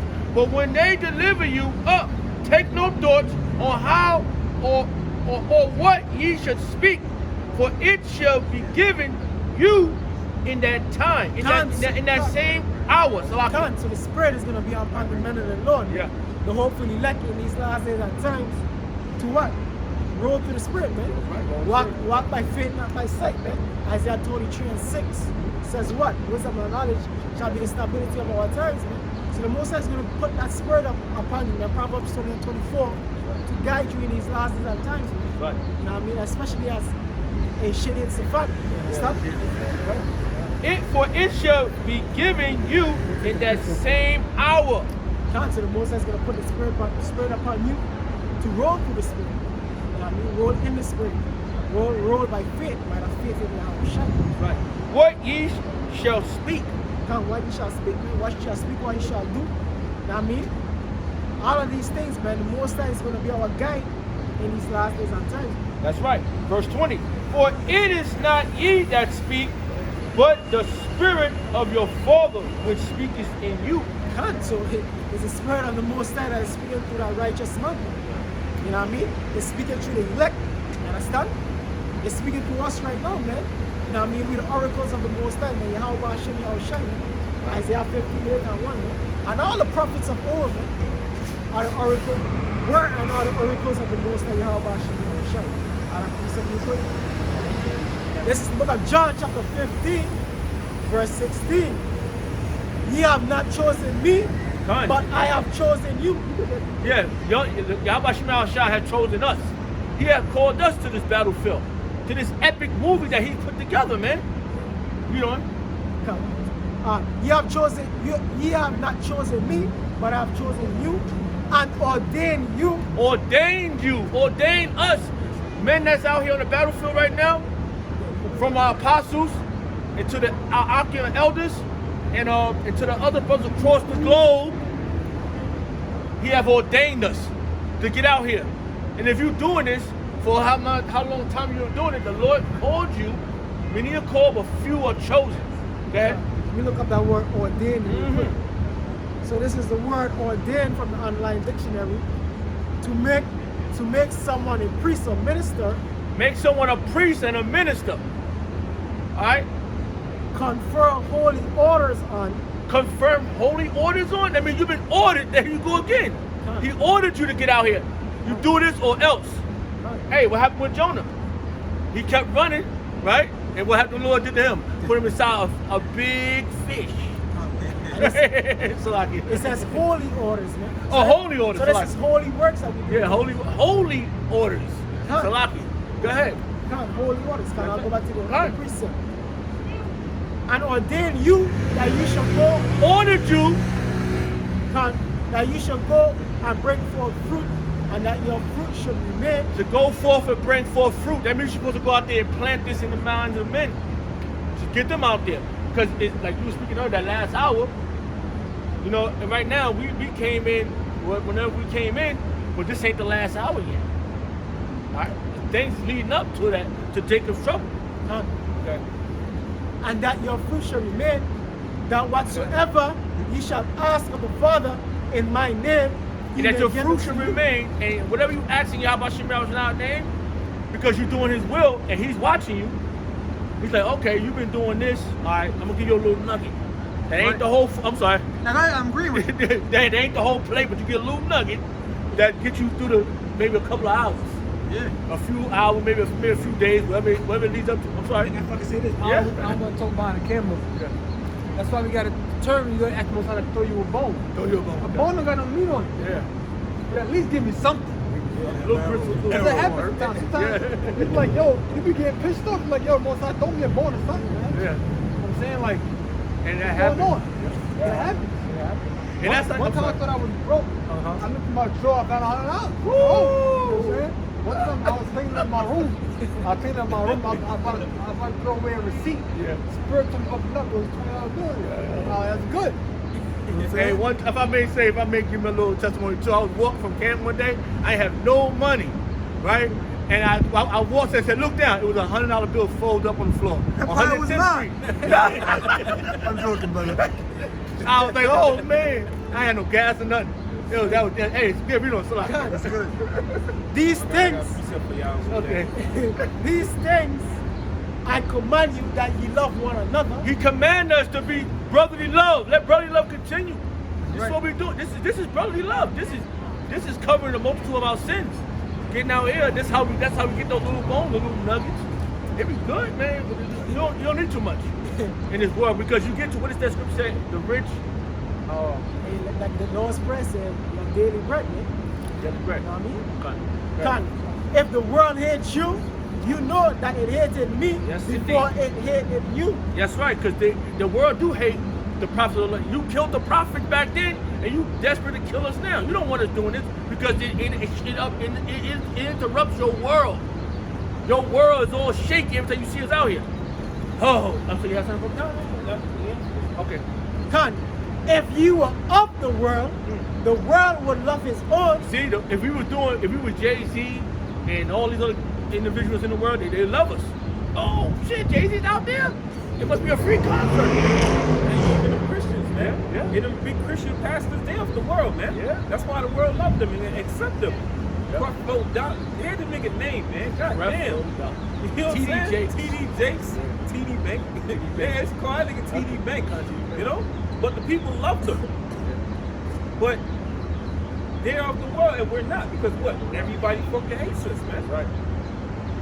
Because ye are not of this world, but I have chosen you out of the world. Out of this world. We are out of this world. That means we're not of this realm. This heaven and this earth. There's a new heaven and earth that's coming. That's gonna be our world. And okay, brother, slide. Con, but I have chosen you out of the world, therefore the world hated you. And he hates us. The world hates us, man, with a bloody, thirsty hate, man. Yo, if you listen to Vocab, Haman, the real Haman, Vocab alone, he really wants to do something to us. He's lurking, he don't care about, he wants the higher ups, and then you can tell it's the apostles. You could tell because they stick to the scriptures, and that's why he went to Sinetta. Oh, he went up there saying, Sinetta's like, yo, nah, the apostles of Greatmillstone, they straight scriptures. That nigga's a hit and miss, man. Yeah. Freddie got some problems in his head. Sometimes Freddie, and sometimes he's like, fuck you guys. Yeah. Who? Freddie. You don't want Frankie? No, Frankie. Frankie, I'm sorry. You don't want Frankie to come out. That's a lie, I'm sorry. Everybody come down here next week. Vocab isn't that Haman spirit, man. Yeah, that's bro. what Haman tried to get the king of Persia to what? Kill the Jews, man. That's probably So that's what he's trying to get the government or the higher ups to come down upon the Israelites, man. Basically to kill it, to get rid of us, man. That's the same spirit of Haman. Man. What was the end of Haman? That same thing that he wanted to happen to the Jews happened to him and his family. Man. Him and his family. Daddy. Was wiped out, Everybody. man. Wife, You kids. understand? Yeah. This is book of John chapter 15, verse 20. Remember the word that I said unto you. The servant is not greater than his Lord. If they have persecuted me, they will also persecute And you. that's what's happening. That's what's about to go down. The persecution of the prophets. And like I said, that would be a glorifying moment for us. Because we're going to be talked about forever. Our children are going to always know our story. Our children, they're going to always be like, we was there, Daddy. They had us. That 1,000, I was like in my mind, like, I can't wait to get that 1,000 years over. But now I'm saying, I want that 1,000 years to be slow. Turn back. I don't know how. When did that happen with Joshua, right? That day, what was it? The whole day or 1 hour? The sun stayed for a whole day. For a whole day. Man, that's more than 24 hours. Boom. Then the night. I'm sorry. Yeah, that's 24 hours. And then, I'm sorry. No, I was saying because the earth is going to be larger. Yeah. So to sort of justify the time will be longer in the kingdom of heaven, if the earth is larger, then the sun is going to have to travel a lot more, distance.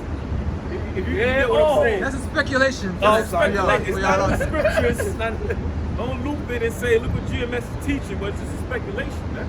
But Matthew 24 and 22 said the Most High shortening the time. So the time is being cut short as we speak. It's cutting it. And you can feel it, man. 2020 and 2021 feel like 1 year. Yeah, bro. Brother, listen. We're gonna close up camp soon, and then we're gonna be right back here. That's how fast the weeks are going, man. We were just here. Yeah. So it was yesterday. Where we at? Right back. The water y'all about Shemel shot. Yesterday we was prepping for the Passover, man. Yeah, bro. But these things, if they have persecuted me, they will also persecute you. If they have kept my sayings, they will keep yours also. If they kept Yahushua saying and did all what he said to do, they would have keep out. But they not. They just walking up and down, lollygagging, loving their slumber, loving to be lied to. They love deceit. They love this world. And I see it in their eye. They know that they wrong because when they see you get your presence, they stop doing it. Oh, he's around. You don't like that. Why you doing it? Why you worry about doing it in my absence too? Act like that in my absence. Or any other brother absence. You know? Go ahead, brother. None. But all these things will they do unto you for my name's sake, because they know not him that sent me. If they do it in Yahweh's name, in Yahweh's name's sake, they would know who sent them. Yahweh sent them, not God, or however they pronounce it. Yeah. You gotta get it right.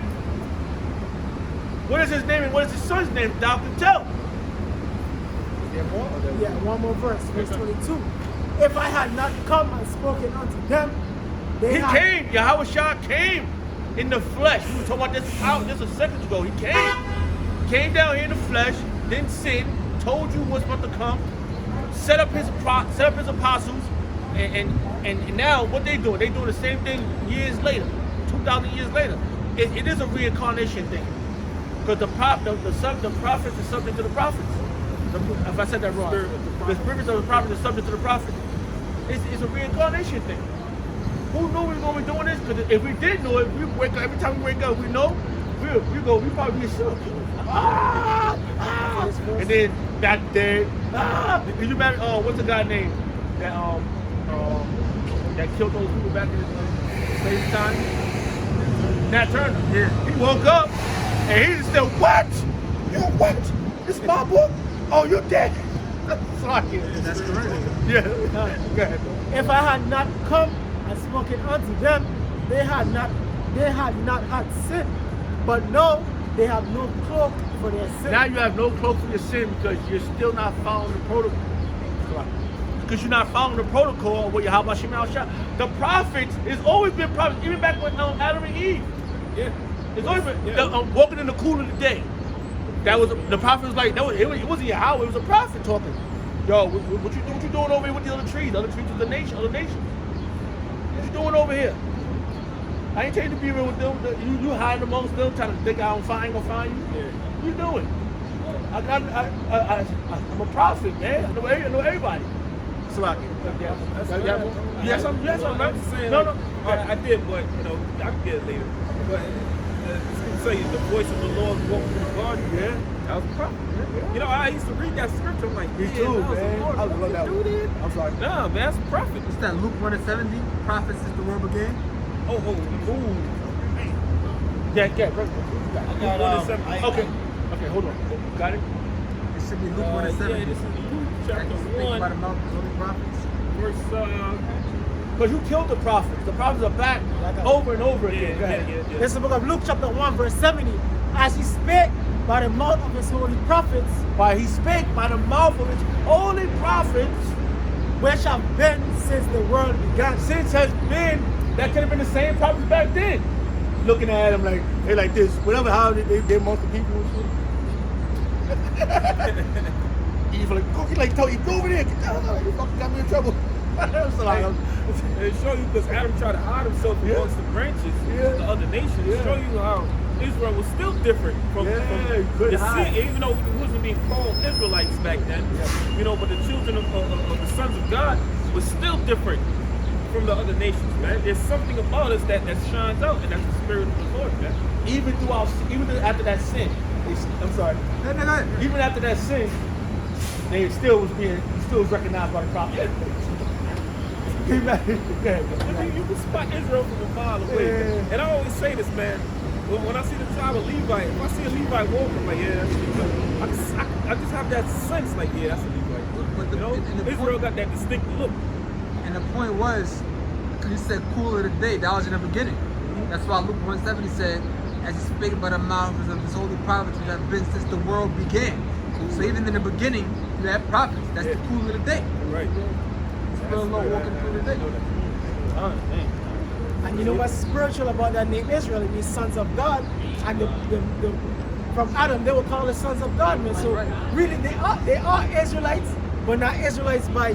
Exactly. It's like a spiritual thing because they're the sons of God, so they are Israelites. Sons of God is Yahshua, spiritual power. But I'm going to say this real quick. Remember, Israel always existed. It just didn't exist in the name. Because remember, Israel didn't come on the scene really until Jacob's name was changed to Israel. Even when Jacob was on the scene, there's no Bible verse that says Israel. It wasn't until he rescued the angel that he said, I'm going to call you Israel. Which means, he's the prince of the power.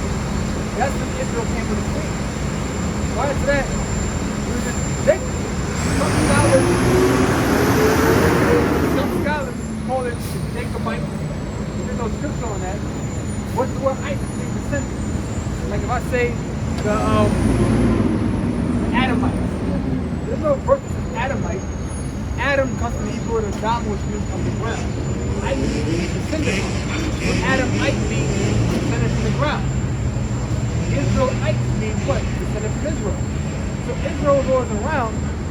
He is the prince of the power, a prince of the son of the power of God, son of God. Same thing.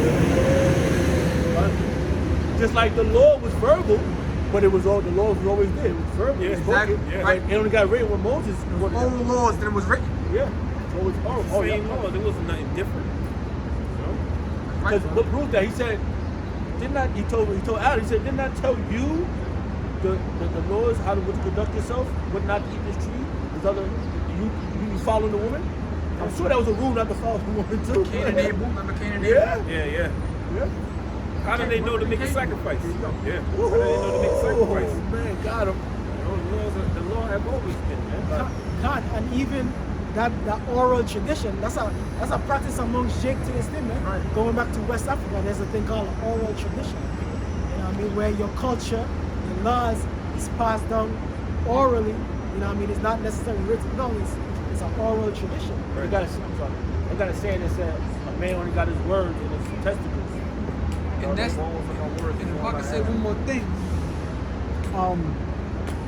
That's the reason why all over the world, every nation has a flood story. Oh yeah. Because everything was oral. See, here's the thing. You do have the Epic of Gilgamesh.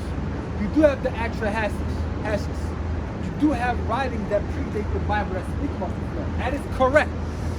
But the Most High gave us the actual real account of how it happened. The Hindus, the East Indians, they said it was someone named Sharma, Harma, and I believe Yafetzi. No, it's Shem, Ham, and Japheth.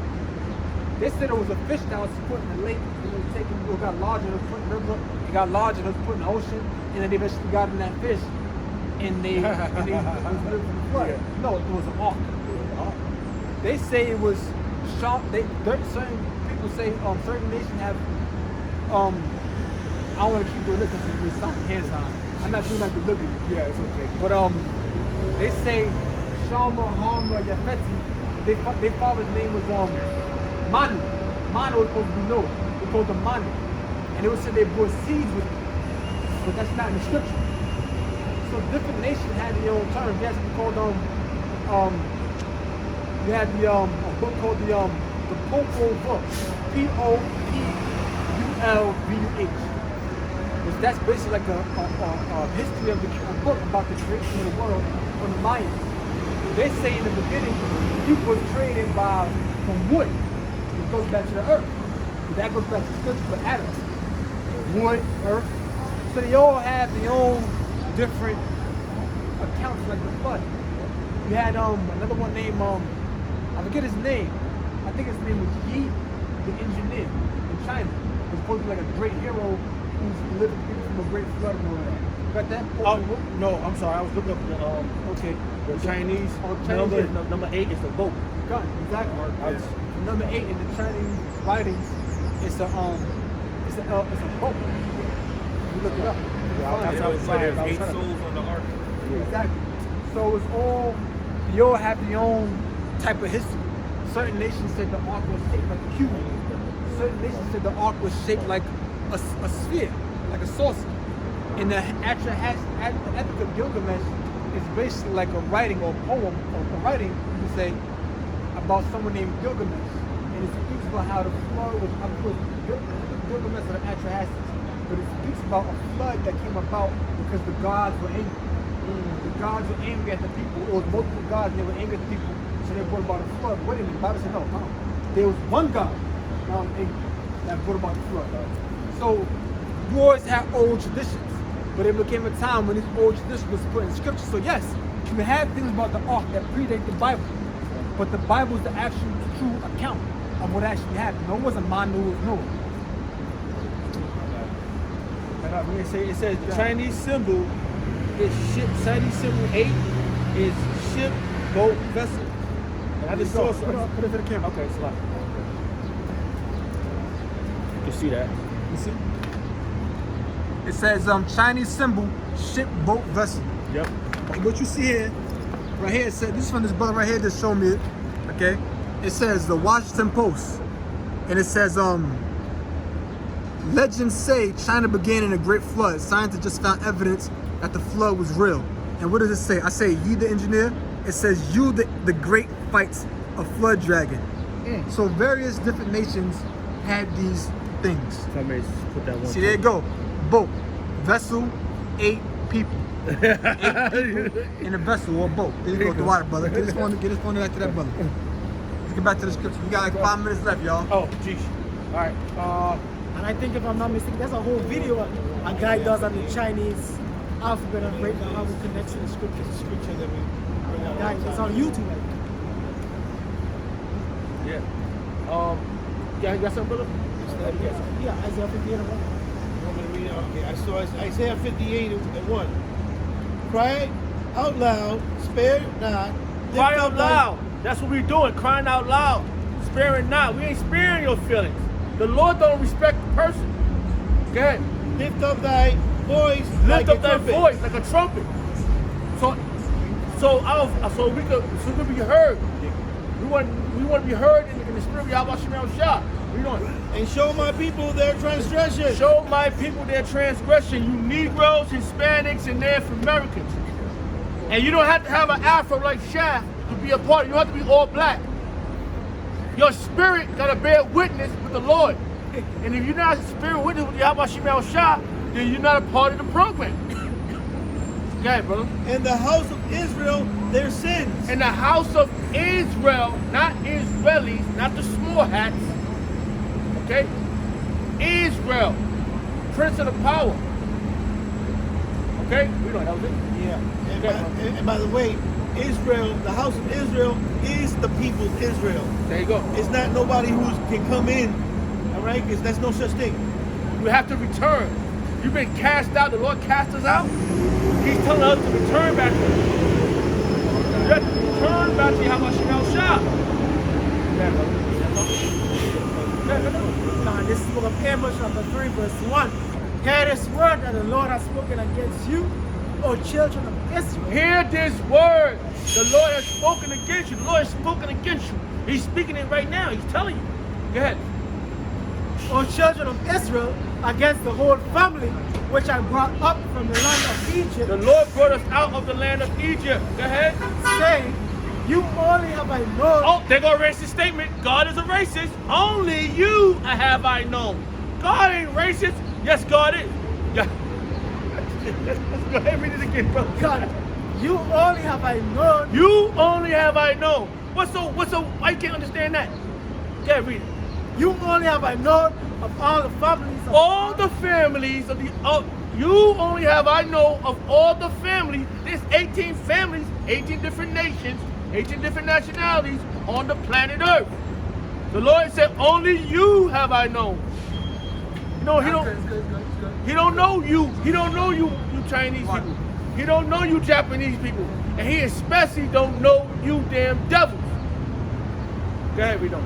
Therefore, I will punish you. So he's like, that's why you Negroes, Hispanics, and Native Americans are being punished. That's why you don't know your nationality. That's a punishment. That's why you love your master. What is that called? Stockholm syndrome? That's a punishment. That's a serious curse on you. Read on, what else? Therefore, I will punish you for all your iniquities. So he's punished you for your iniquities. Give me Psalm chapter 147. We got 5 more minutes.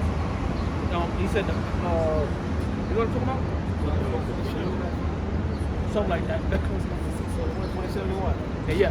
No, 147 and 19. Yeah, we got those 6 o'clock. You know that? Psalms 147 and 19. Yeah. He casteth forth his eyes like... No. Here, right here, 19. 19. He showeth his words unto Jacob. He showeth his words unto Jacob, his laws, statutes, commandments. Go ahead. His statutes and his judgment. His statutes and his judgments. Unto how Israel. things are supposed to be conducted on the earth.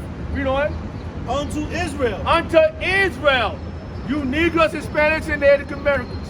He only show it to you. So why are you so adamant to invite everybody else in? I don't know. Now we have to learn to live amongst them. He said it's possible to make peace with all men, but we ain't sharing the kingdom to come with you. This kingdom we ain't sharing with. We're gonna bring back the 2/3 and show them how to live, how to conduct themselves. But they're gonna grow up. They're gonna know already. But they're gonna be pissed off when they come in. Damn, Daddy, we was under. They done that. How like I said, they're gonna their head down for a while. But we're gonna tell them it's okay. You know what you did. It was all a test, all a dream. It's all. Now you can wake up. Now you awake now. You ain't gotta worry about it no more. Read on. Verse 20. He hath not dealt so with any nation. He has not dealt so with any nation. God is a racist. You gotta deal, if you want to think about it, he's a separatist. When he said that, he said he's gonna separate the sheep from the goat. That's racism.